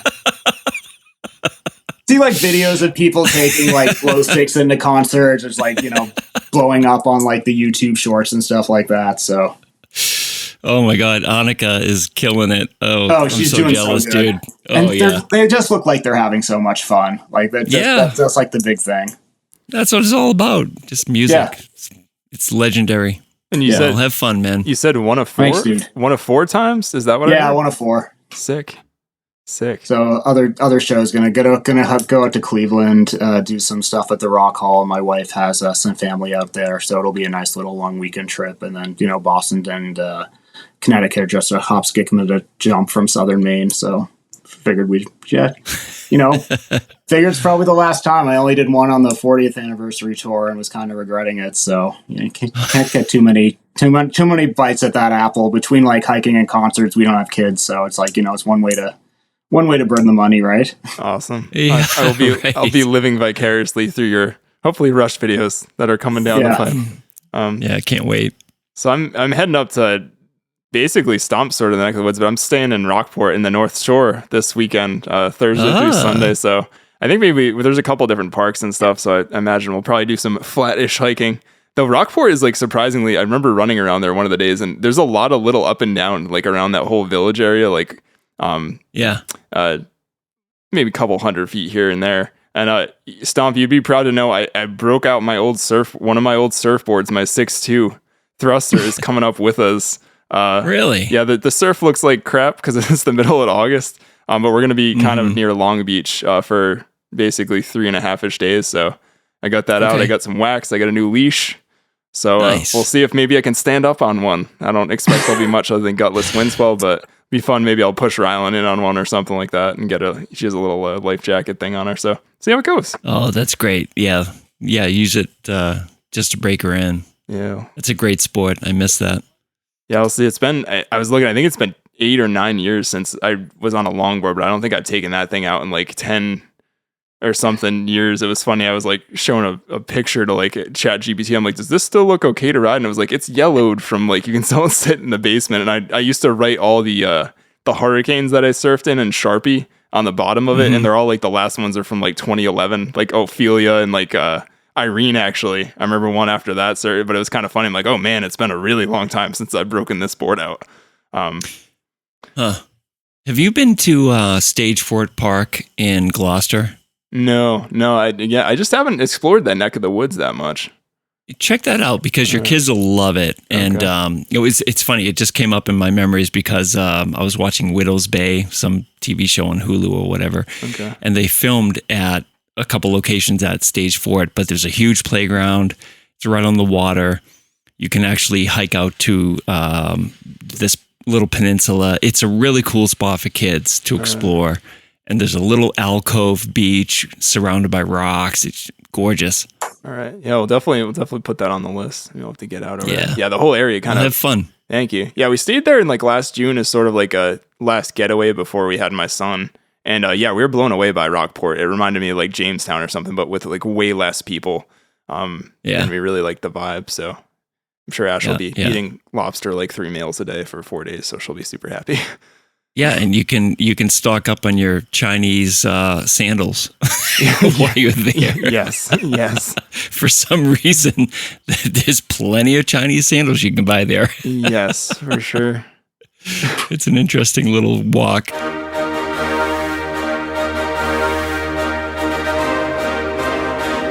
It's time for Slasher's Notable Hike of the Week. If you want to be considered for the Hike of the Week, simply tag Slasher on your social media post. All right, so up next, Notable Listener Hikes of the Week. So you can tag Slasher on your adventure to be considered for Slasher's Hike of the Week. No guarantees to be plugged on the show.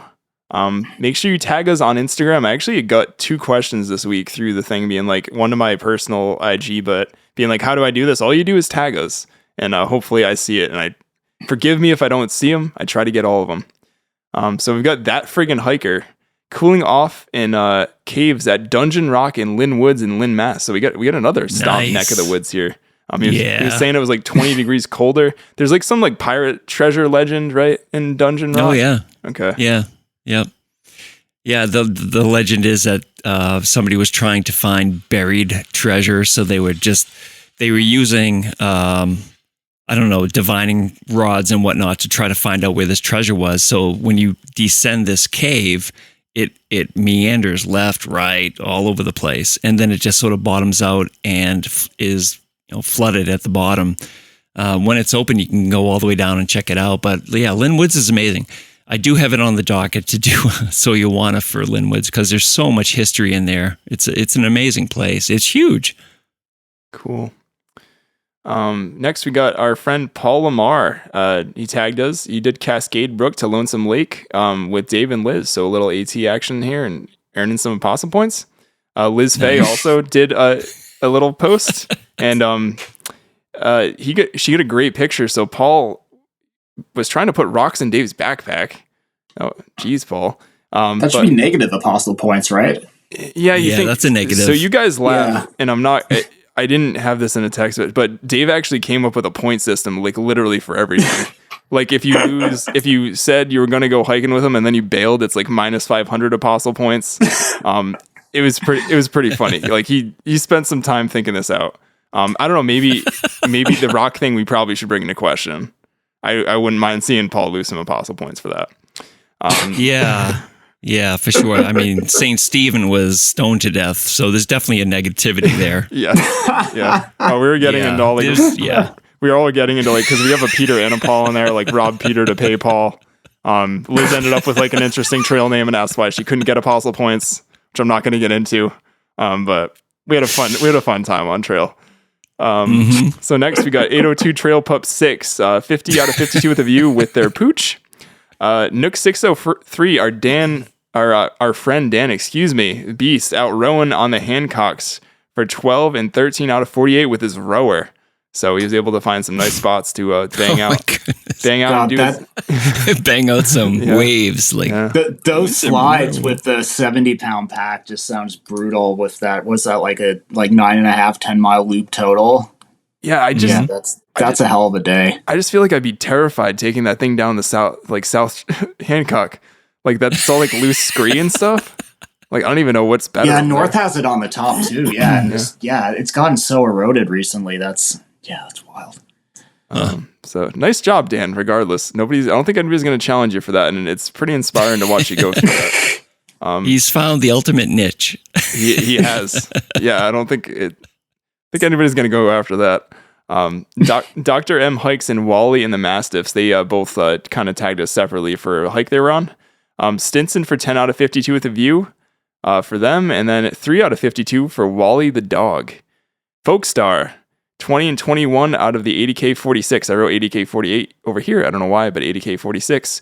Did Giant and Rocky Peak Ridge. So some of the sort of eastern ones off 73 there. I've not gotten to those two yet. They look absolutely gorgeous. I've heard good things about Rocky Peak Ridge, especially. I should say I've done Giant, not Rocky Peak Ridge. And while he was out there, he crossed paths with some white mountain hikers. He crossed the Littlefoot team. So that was kind of cool. Oh, nice. J.H. Black 1970 continues to get berated by Mike when he hikes while doing the tri-pyramids via the slides. And he was also with Paul Gamel. So Mike posted a story video with like Jay like taking a break, and like it was just funny. A lot of people reacted to it, and that's very much like if you were actually hiking with Mike and Jay, that's like the dynamic most of the time.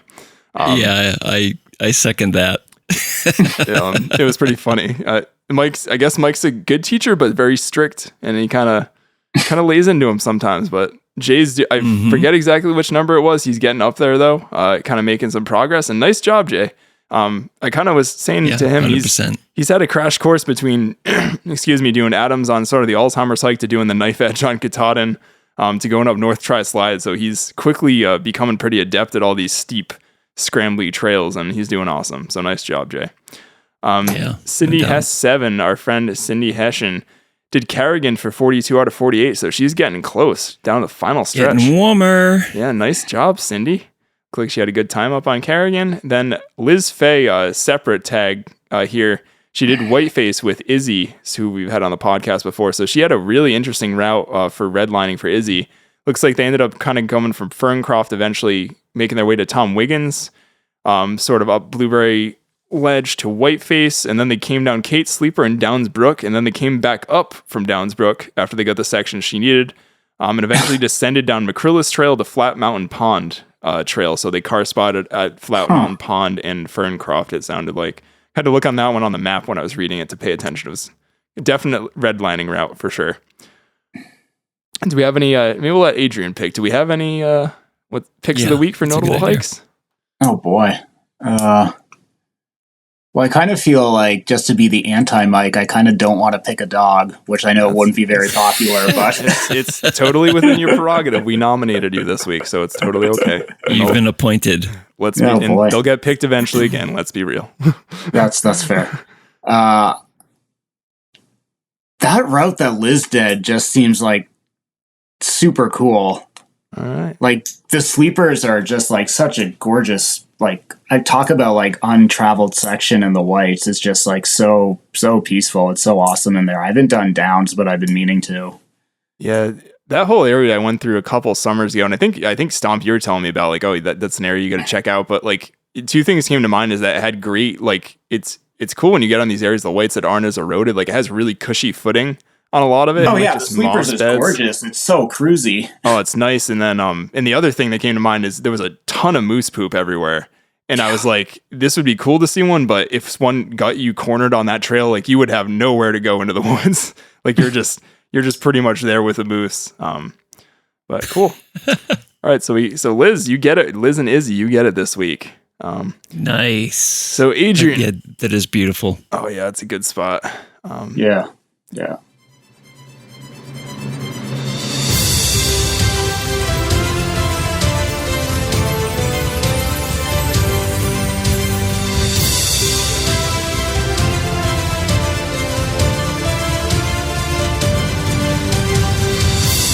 It's time for Slasher's Guest of the Week.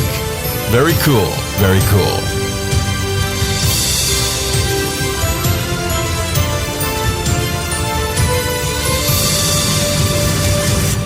So Adrian, are you ready for your segment? This is your moment this week. Let's go. All right. Let's do it. So I've been following you for a super long time on Instagram, watching what you're doing between gridding and, like, I believe you did a Daratessimo, I think last year, right? You did Correct. Sort of a through hike. Yeah. You're just always doing super cool stuff, always getting out there, crushing peaks. So do you want to introduce yourself to the listeners? Sure. Yeah. I'm Adrian Beck Oliver. I live in southern Maine right now, in the Portland area, but originally from Nova Scotia. So grew up in a college town and then went to school at a smaller college town because I didn't like the big college town. The bigger college town we grew up in, we had a summer place on the water, so I was kind of considered myself as an outdoor person. I did a lot of sports growing up. Nothing really like I was very good at, but was at least active anyways. Biggest one was I swam competitively for like 9-ish years or so, and then just kind of got out of it. Started playing in a punk band with some like really good friends from grade 1, and then that kind of took over my last couple of years of high school. And went to school for environmental science, graduated with an honors degree in that. Kind of spent my last summer just like hanging out with a couple classmates on this like 100-acre property right on the water that we were kind of like cutting our own trails with and kind of doing like undergrad pseudo kind of BS research projects. But it was a lot of fun. And then from there, my mom's has U.S. citizenship, so that's back when like the States was cool with you like inheriting it. I think they've kind of cracked down on that a little bit. So I've got dual citizenship, so I was able to picked up an internship down in Cincinnati, and then kind of moved jobs a bunch, and then ended up in the Northeast. Moved up to Maine, I think in 2015 for work. Worked in the beer industry for like 10-ish years, 12 years or so, and then kind of like right at the tail end of pandemic, stopped. Just realized like I tried kind of cutting alcohol out a bit and then bringing it back in, and then just realized I didn't quite have control over it. So got sober in July of 2021, and then realized I needed like something else to focus that attention. So I reached out to a buddy that I'd done some shorter hikes with, and he was working on the 14 Maine 4,000 footers, my buddy Bill. And so we hiked Old Spec together, which I said earlier was like August 14th of 21. And then he had a A-frame at A-Ball up in Baxter. So he'd already had that on the calendar. I'm like, well, I've got one. So from like in like a month and a half, got like the remaining, I guess it would have been 10. And then we did Baxter Hamlin, and then finished on Brother in like the second week of October or something like that. And then that kind of like lit the fire, and he like shared me the list for like the Maine 3,500, which most of which are bushwhacks and pretty brutal ones. And then realized once I had that, I was a fair bit into having a lot of the New England 100 highest, and then got the 67, and then just kind of, yeah, I don't know why. Like, I think a lot of us just like lists just kind of click. Not quite sure why that is. I think it's just nice having like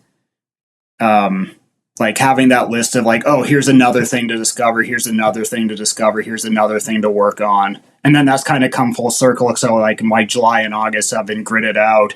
So I've been enjoying doing things like, oh, I'm going to go do a Grafton loop, or like, let's go just do like a fun loop in the northern Pemi, or like go backpack out west for a couple weeks. And it's kind of a quick little synopsis of, how I ended up with you guys.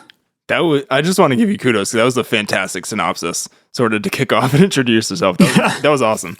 Oh, thank you. So I do want to backtrack. So I'm super familiar with like the New Hampshire 48 and stuff. Is the Maine 14,000 footers? Is that like 14,000 footers? The Maine 4,000 footers. Is that something like a lot of Maine hikers are like kind of going for as like a thing, or? I think it's growing, like all of that peak bagging is. I think it's like, it maybe more so gets jumped in with like people working on the New England 67, which I think is a kind of a natural progression after doing the 48, because the 48 is so well known. Yeah. I honestly never thought I'd actually do any of the 48 at first. I'm like, oh, everybody talks about there. Yeah. So busy over there, New Hampshire so far. And then when you look at it, it's closer for me to get to like basically all the hikes in New Hampshire, where if you look at like the main high peaks region is in Carabasset Valley, like 10 of the 14 Maine 4,000 footers are like right in that circle, with like the Bigelows and the Saddlebacks and the Crockers and Sugarloaf, like right in that area. Like you can do like it's known as like the Carabasset 6-pack, where you do like Sugarloaf, Spalding, Reddington, Abraham, and the Crockers, and just make a little like 24-ish mile loop out of it, and then just bang them all out. And then the Bigelows are like right across the street, and Saddleback's only like a 45-minute drive. Oh, right on. Yeah, like wow. I can speak. So like me and my wife I'm like not allowed to touch the 67 list without her. Okay. Old Spec we need, but the rest of those peaks we need, other than like we need everything that Carabasset Valley area. Other than Sugarloaf and Spalding, we knocked those out like a couple of years ago. But like I think we want to try to finish on like the Bigelows after I've seen great pictures, but it looks like such a beautiful area. But like you said, it's a haul to get up there. Oh yeah, like Carrabassett Valley is like, it's probably takes me just as long for like drive over to Cabot as it does to get up to Carrabassett Valley, which is just like, Cabot's probably my furthest drive. Okay. To get into New Hampshire. Yeah, and then what about that? So this main 3,500 list, how many like peaks of those are you looking at? I think it's 67. Wow. There's a bunch on the border. Nick, you were just up there, but did you look at like where Barren Mountain is? It's kind of like equal distance between like Mount OJI and like it's the Owl, right? I always want to call it Owl's Head, but I know it's not right. It's like, so it's almost like a 3-mile equal distance between OJI and the Owl, but it's on the list and there's no herd pass in there. It's never been like, that area has never been logged. So it's just like, it took me like 8 hours just to do that slog, like going like less than 4 miles, like less than a mile an hour. You don't quite know what you're getting into. And there was like a lot of peaks like that. I think in hindsight, like some of them were on private land, and you're just like, because there's all these weird like forest companies that have stuff. And I think like Middle Reddington is one of them, and that's like right where that like military land is as well, that people always talk about on like kind of borders the AT. And there was that missing AT hiker that kind of like wandered off trail a few years ago. I'm forgetting her name. And then she just kind of like basically like hung out in her tent for a couple weeks until she starved to death. And there was like these conspiracy theories that she wandered on to like that military land in there. Yeah. But yeah, it's interesting. I don't know if it's necessarily a legit list, other than people just pick like, oh, well, it's, one step down from 4,000 is 3,500. So here's like another 67 peaks you can put on that.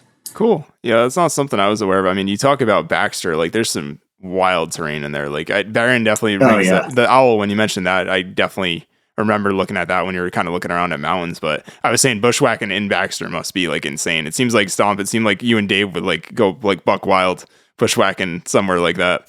It's just all this untrodden. Like you probably literally can hit areas that nobody's ever stepped in before. Like, oh yeah, I'm sure.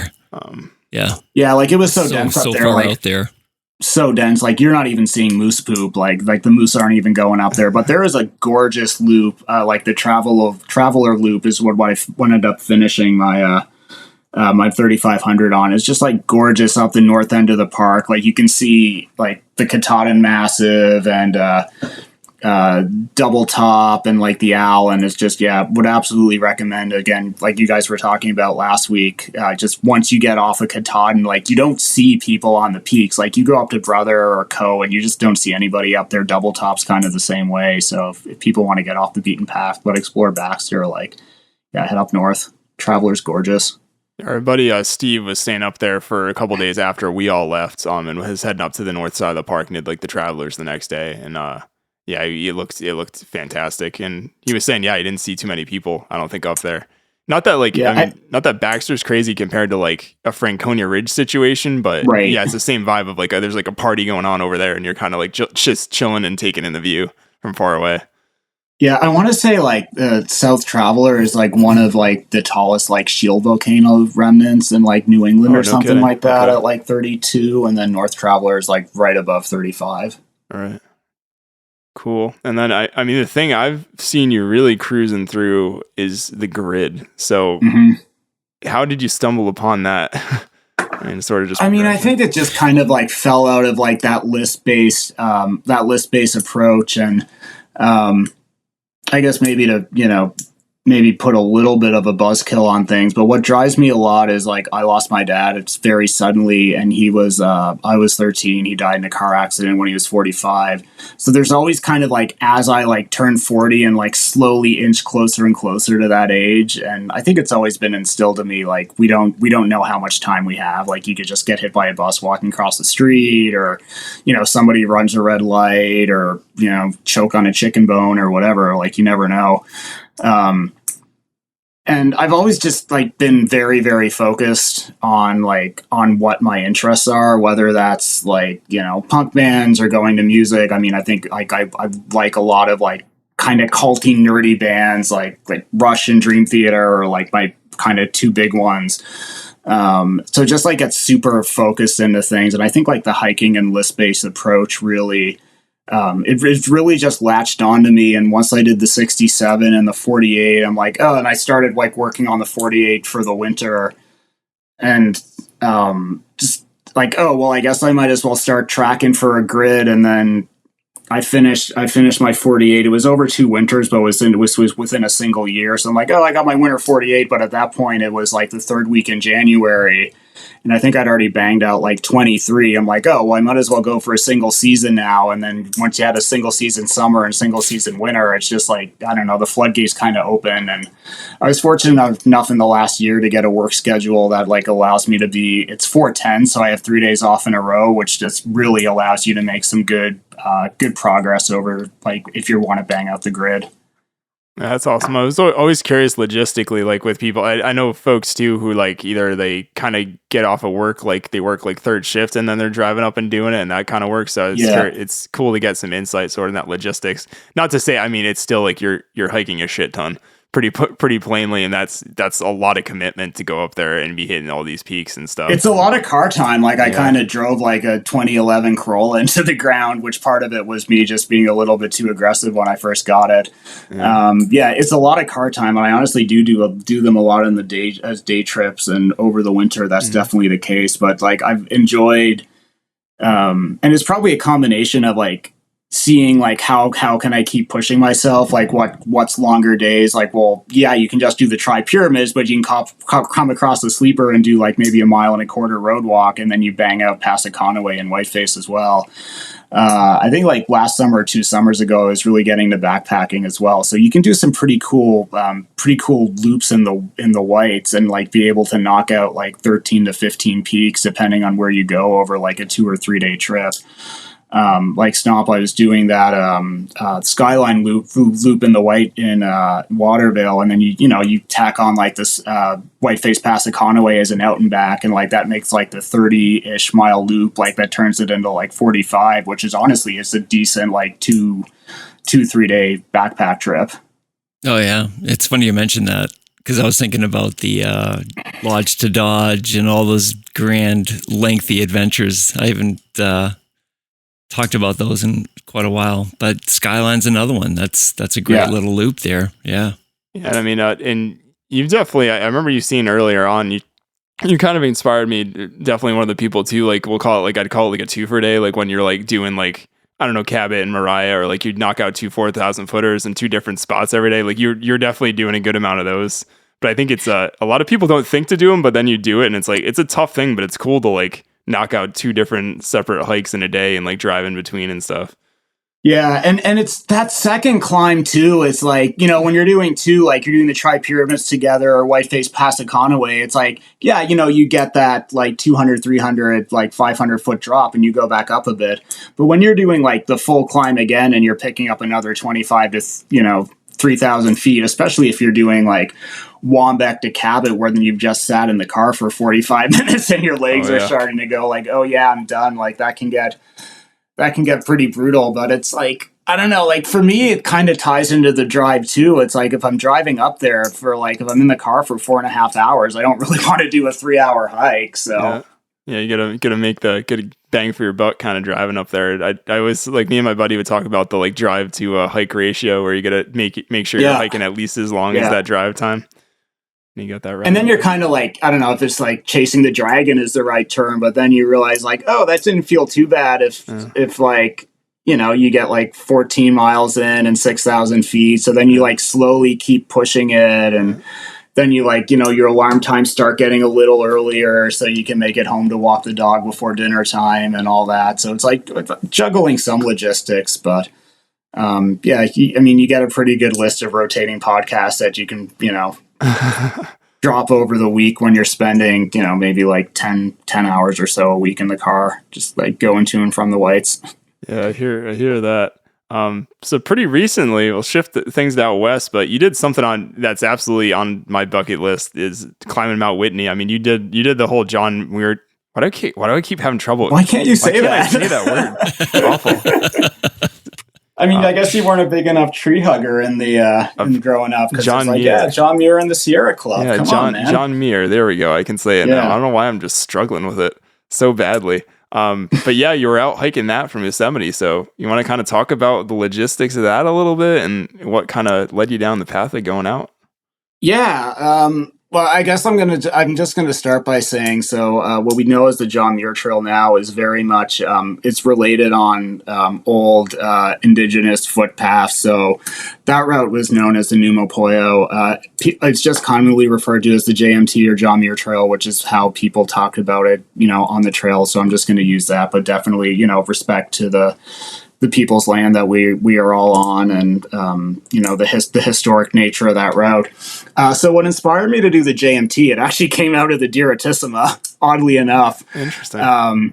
So I raw dogged the Diratissima in the sense that I didn't take headphones, and probably around day 4 or day 5, I was really, really regretting that decision and just going a little loopy in my own head. And as gorgeous as the whites are, there's still there's so much time in the trees. Half of the summits in New Hampshire are wooded probably, and then there's just lots these walks on Cedar Brook and going between Cabot and Wambeck and a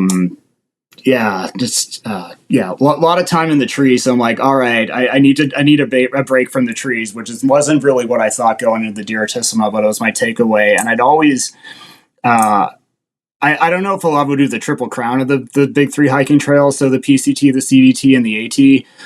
But there's the smaller sections known as a triple tiara. So it's the long trail, which is part of the AT, the Colorado Trail, which is part of the CDT, and the JMT, which is part of the PCT, or good chunks of it. I mean, the trails don't totally overlap, but there's good portions of it.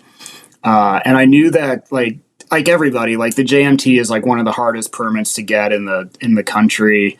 There's so many, so much stuff on YouTube, and just people just rave about the Sierras. And again, I did an environmental science degree. I considered myself a tree hugger, and did the environmental group in college, and started a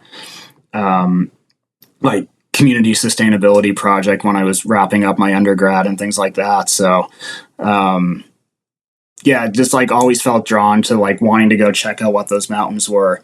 So kind of got off the Diratissima and had a few days in DC with my in-laws before going back to work, just to kind of recover after that, butt kicking. And was just started digging into what the permit process was. And it does seem like it changes a little bit every year. Treeline Review had a really awesome write-up on just kind of the logistics of what the JMT are. And then also, to be fair, if you look up the Yosemite permitting system, they have a really good write-up on specifically if you want to try to get a JMT permit, how you do it. So the way that it worked this year was it's a lottery system that kind of rolls every, it starts 24 weeks out. So 24 weeks out from your anticipated start week, you have a week to kind of put in for how many people are in your party, what days you want to start, and then what trailhead you want to start with. So there's 2 trailheads to go starting in the north. So there's the Happy Isles trailhead, which is the same as the Mist Trail, which I know if you're doing Half Dome, that's where you start from. In Yosemite Valley. And then there's the permit that I ended up getting was for Lyle Canyon, which is about 20-ish miles away in Tuolumne Meadows.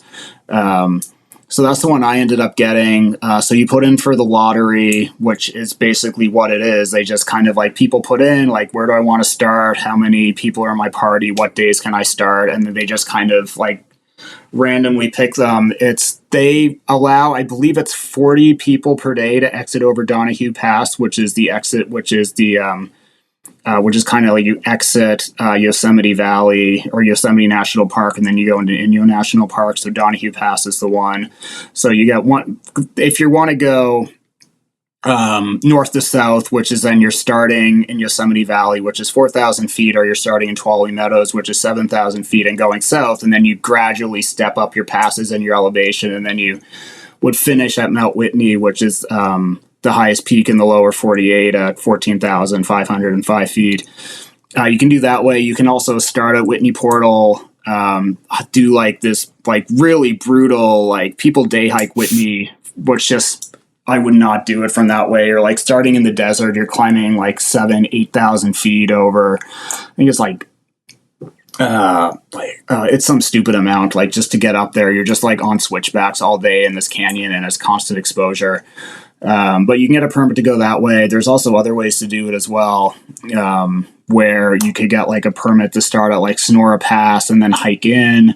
Or a lot of people will like start in Cottonwood and then tag Whitney and then take the JMT northbound. So there are other ways if you want to look around to get it, if you're not lucky enough to get the lottery. So I was fortunate to get a lottery permit starting at Lyle Canyon. I looked at the map and then just knowing like, I had so many people like, oh, the terrain out west is a lot easier, which it is. It absolutely is compared to what we're used to hiking in the Northeast. So I ended up just doing that first like 20-ish mile section as a day hike. I went out with my wife. She came out we went out a few days early because it's just kind of made sense with my work schedule and when my permit date was. So we got a spot in like one of the towns that's just like outside of Inyo National Forest. And I basically just took a day pack and like did that. This ended up being like 7,000 feet of elevation and probably around 25 miles or so. And then picked up my permit for the next day and started heading south. Very, very cool. Wow. Amazing. So I was going to ask too, you talked about the terrain. How did you feel with like sort of the elevations that you're getting up to? You're mentioning these passes, like 12,000 feet. Like did it you kind of ease into it and you kind of were adapting, or did you kind of notice it? That was the one thing I was so paranoid about, because I've just heard so many stories that like you don't know how you're going to act at elevation until you're out there, and you could be like, being in good shape helps. I will preface this by saying definitely consult with your doctor. I'm not a physician, but I had some people recommend taking like a chlorophyll supplement, which in theory bumps up your red blood cell, which again, of course, if I have more red blood cells, I can hold more oxygen in my blood. That should be helpful at elevation. I also got a prescription for Diamox, which also helps to alleviate some of the symptoms of altitude sickness. So, and I also like tried to stagger my first few days apart from the first day, which I did as a day hike. But I started at 4, went up to 9, and then dropped back down to 7. So I felt pretty good about that. I would say on that first day when I was hitting around 8,000 feet, I was starting to feel like a little lightheaded. But the interesting thing I found about being out west, where hiking in the Northeast, like, it's the grade that's going to slow you down, or it's the terrain that's going to slow you down, or it's the roots, or it's the rocks. And out west, I found it's really like I had to check myself, which I'm not used to doing. So just slowed my pace down a little bit, like just concentrated on drinking more water, ate something. And like, honestly, like the headache stayed at bay, and I really didn't have any altitude problems. But I'd also we can talk about it more later too, but had just done like so much gritting in. So like I was such in like really, really good hiking shape going out, which I'm sure helped a lot as well. And just like spent a few days like with shorter days. And I want to say my third day, I like did a Nero into Red's Meadow and stopped around like noonish or so, and then just spent the day there. So like had chances for my body to like just adjust being at elevation too, which I think is a good idea and kind of generally recommended. So any like your whole post too from this period, I was following along, like it just looked like so many postcard perfect sort of shots you were getting. But oh yeah, any sort of favorite parts of sort of that whole trail that really stuck out to you? It's just hard because everything is so new, and it's just like everywhere, like there's so many like just gorgeous, like you can just not be paying attention, and then just all of a sudden like you come around a corner and there's like this amazing like almost like Triforce face, like rock face poking out of the clouds, and you pull up a map to see what it is, and it's just labeled like peak number 3. And it's just like there's so many like gorgeous stunning views that it's just like we're not even labeling them anymore. But I thought, which it might just be like the first hit, but just like walking through like the echoes and like Cathedral Peak and Cathedral Lake just on that first day before you drop into Tuolumne Meadows, which a lot of people actually do it as a day hike. I think it's maybe like 5 miles up and probably around 2,000 feet. So like that's definitely something you could hit up from Lee Vinning, which that's the name of the town that we stayed at between Monday and Tuesday. My permit day was Tuesday. Had a gorgeous swim in Virginia Lake. That's another thing. There's like these alpine lakes all over the place, and like you're kind of baking and they're chill. They're, and still in July, you're still getting some snow melt. Things are cool, but like great way to cool off. Although I did learn after the first dip that like you kind of need to put your sun hoodie on back right away because you will burn very, very quickly just being at like 9, 10, 11,000 feet. That was definitely a highlight. I just had like this gorgeous night, just like camping on the side of Silver Pass Lake. And I was kind of just like jokingly put this photo that I took on from a place that I dug a cat hole in the morning because there's like nobody and there's like this lake right in front of it and there's like clouds that are reflecting in it and there's just like nobody around. It's just like, yeah, this is like the best place that I've ever pooped. Like gorgeous view. That's awesome. So just every time I look at it, I'm chuckling. I'm just like, oh yeah, I pooped there. It was awesome. Yeah. That's fantastic. So how was Whitney and kind of the end itself? Like how did that go? Whitney. So we did kind of the stereotypical sunrise push. So camped at Guitar Lake, which is I want to say like 4 or 5 miles outside of Crabtree Meadow, which is just there's a ranger station there, and like it makes it a pretty short shot. I forget. Woke up at 2 a.m. was on trail by 2:30. It's just a good amount of switchbacks in the dark. I summited, I think it was like probably around 4:30 and sunrise was right around 6. So it was, pretty chilly for that hour and a half and you're just waiting for the sun to come up. But it's just like, there's only a handful of people up there and it's just so cool watching the sky just like slowly change, and you're looking out over like a desert, so there's like really no like natural or no like human lighting influencing it, and just like how the clouds just slowly light up and just going from that darker red, and and just being up there with people that like really work to do it was pretty cool. Yeah, it looked pretty stunning. I always think it's like the difference, especially in that desert environment, always kind of gets me because like the Northeast is so lush and stuff. I've only been out to the desert like once and actually got to hike. But it's so staggering like how different that terrain is compared to what we're used to. Like I always feel like when you come back here, you're like, oh man, it's so green. Like everywhere there's so much stuff, and out there it's so desolate. And like even the forest too, like your like tree line is still like to like 10,500, 11,000 feet. Like you're in tree line a bunch. But it's just like the trees are bigger and like they're just like more spread out. So it's nothing like, the bushwhacking through like couple-year-old spruce and fir that we do in the Northeast. It's just, it's just wild. Like you don't have branches like falling over the trail. And there are definitely some deadfalls that people haven't gotten to, but it's not like things are growing in because like where the branches are starting at the trees are a good like 30 feet over your head.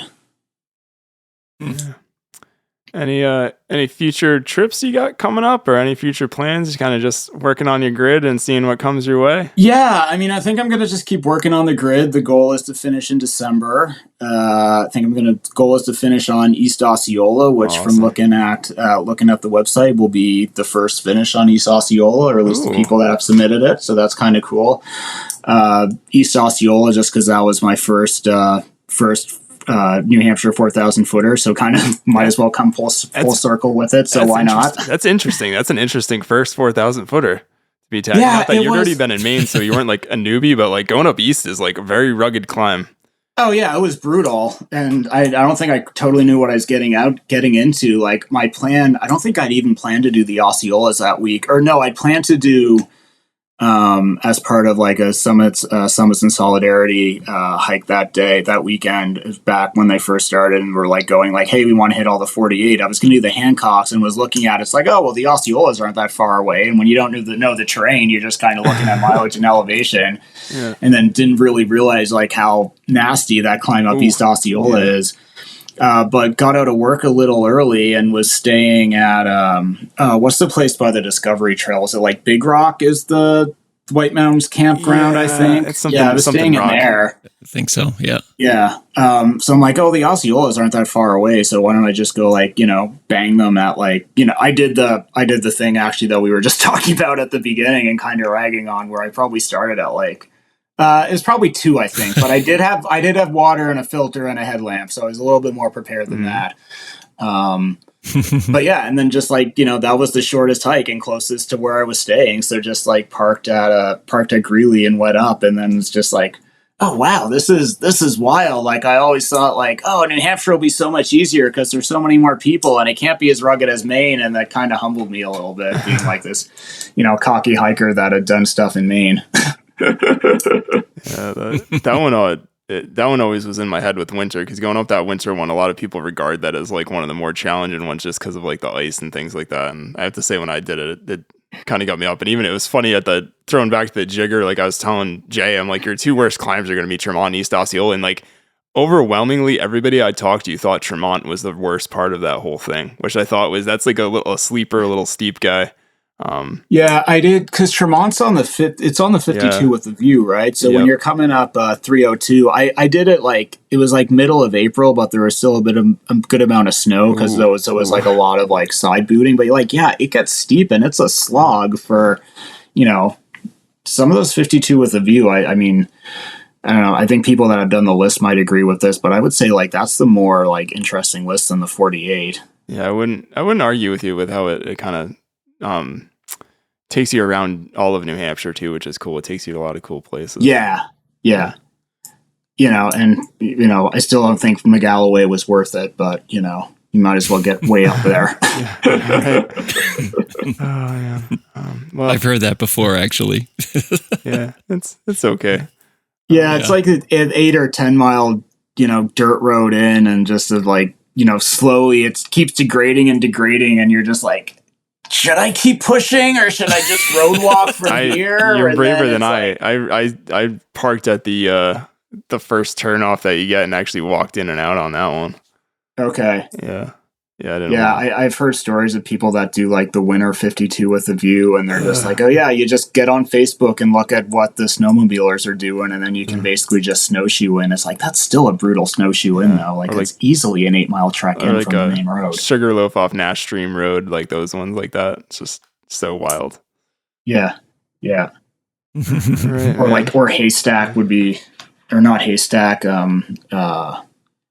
What's the one right below the Tri-Pyramids, the north of the Sugarloaf, or the middle Sugarloaf?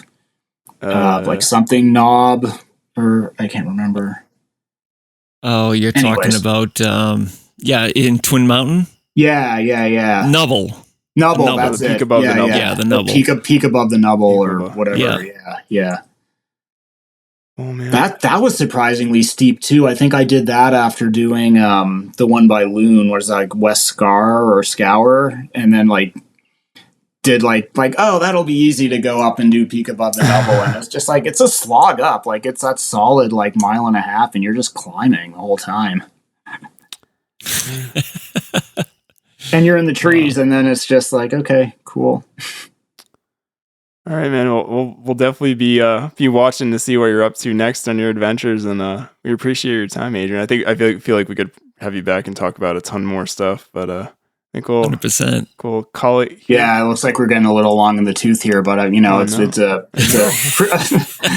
it's what we do. I definitely appreciate the invite, and I will say, when I started looking into like some of the New Hampshire lists, like those early episodes, Stomp that you and Mike did, looking at the 48 and the 52 and the T25, were just like, those are amazing resources. Oh, so, good. Yeah, thank you guys for that. That was super helpful. Oh, no problem. Yeah, we're still getting royalties on them. You wouldn't believe it. Not. You wouldn't believe it. All right, man. Well, I don't know what to do with all the money. The checks keep on pouring in. You wouldn't know it, but it's surprising. Yeah, Nick wasn't on that, so he's not getting his cut, right? I'm not. Yeah. I Screwed Nick. I gotta cement my own legacy here. The Slasher Podcast, it would seem. That's what those So You Wannas are for. It's my royalties. Oh, Adrian, thank you again. It's been great, man. And yeah, appreciate you guys. Yeah, it was a lot of fun. Yeah, it was great to meet you. Yeah. All right. Good night, everybody. Good night. Nice. Later.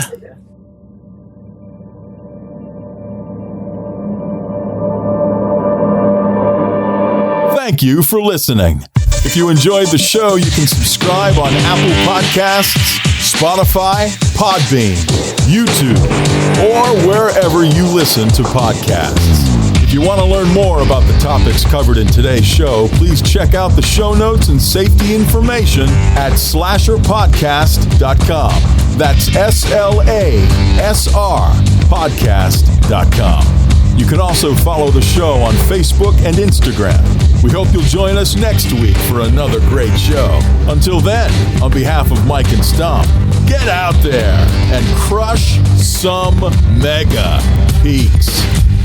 Now covered in scratches, blisters, and bug bites, Chris Staff wanted to complete his most challenging day hike ever. Fish and Game officers say the hiker from Florida activated an emergency beacon yesterday morning. He was hiking along the Appalachian Trail when the weather started to get worse. Officials say the snow was piled up to 3 feet in some spots, and there was a wind chill of -1 degree. And there's 3 words to describe this race. Do we all know what they are? Here's Lieutenant James Neeland, New Hampshire Fish and Game. Lieutenant, thanks for being with us today. Thanks for having me. What are some of the most common mistakes you see people make when they're heading out on the trails to hike here in New Hampshire? It seems to me the most common is being unprepared, and I think if they just simply visited hikesafe.com and got a list of the 10 essential items and had those in their packs, they probably would have no need to ever call us at all.